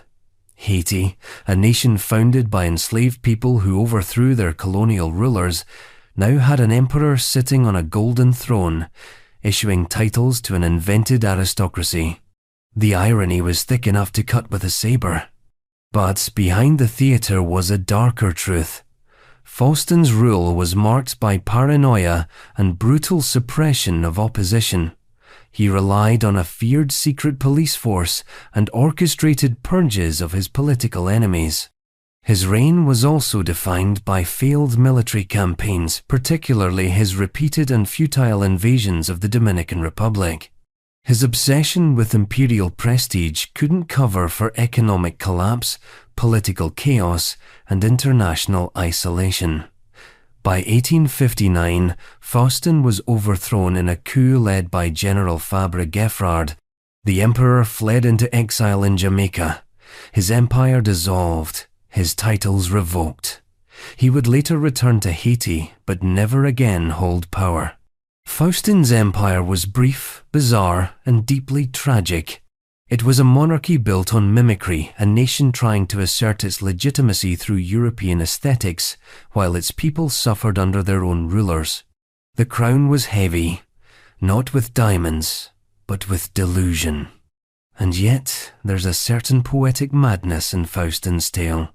A former slave colony defying colonial powers by inventing a throne of its own. A ruler who believed, perhaps too much, in the illusion of monarchy, a coronation that was both declaration and disguise. Next, the final royal scandal in our journey where monarchy meets scandalous love one last time. Dom Pedro. I and the Marchioness of Santos, 1822nd. Brazil. A tale of passion, politics, and a crown slowly slipping in the heat of Rio. Dom Pedro I and the Marchioness of Santos, 1822nd. Brazil. Brazil's monarchy was born from fire, migration, and an act of defiance. And its first emperor, Dom Pedro I, embodied all those forces, burning with ambition, loyal to no one, and too impulsive to keep his hands or his heart out of trouble. At the core of his scandal-riddled reign was his tempestuous affair with Domitila de Castro, later known as the Marchioness of Santos, a relationship that shook the empire's reputation to its core and helped erode the very institution he founded. When Pedro declared Brazil's independence from Portugal in 1822, he wasn't exactly staging a revolution, he was defending his own claim. As son of King João VI of Portugal, Pedro had stayed behind in Brazil when his father returned to Europe. The colony-turned-kingdom-turned-empire was his to rule, and he styled himself as Emperor Pedro I of Brazil, young, charismatic, and ready to break rules. But Pedro didn't just sever ties with Europe, he brought its worst royal habits with him. Enter Domitila. Born to a family of minor nobility, Domitila was striking, intelligent, and well aware of the social game. She met Pedro in 1822, reportedly at a time when he was already tiring of Empress Leopoldina, his Austrian wife. The connection between Pedro and Domitila was instant, raw, and all-consuming. By 1823, he had made her his official mistress, and shortly after, showered her with titles, starting with Viscountess, and ultimately naming her Marchioness of Santos. She moved to Rio de Janeiro and into the imperial palace. This wasn't some quiet, behind-the-curtains dalliance. Pedro paraded her around court functions, arranged a residence for her near the palace, and even publicly acknowledged the children they had together. The scandal wasn't just about sex, it was about audacity. Brazil's young monarchy, still trying to gain legitimacy in the eyes of Europe and its own population, was being dragged through the mud by its own founder.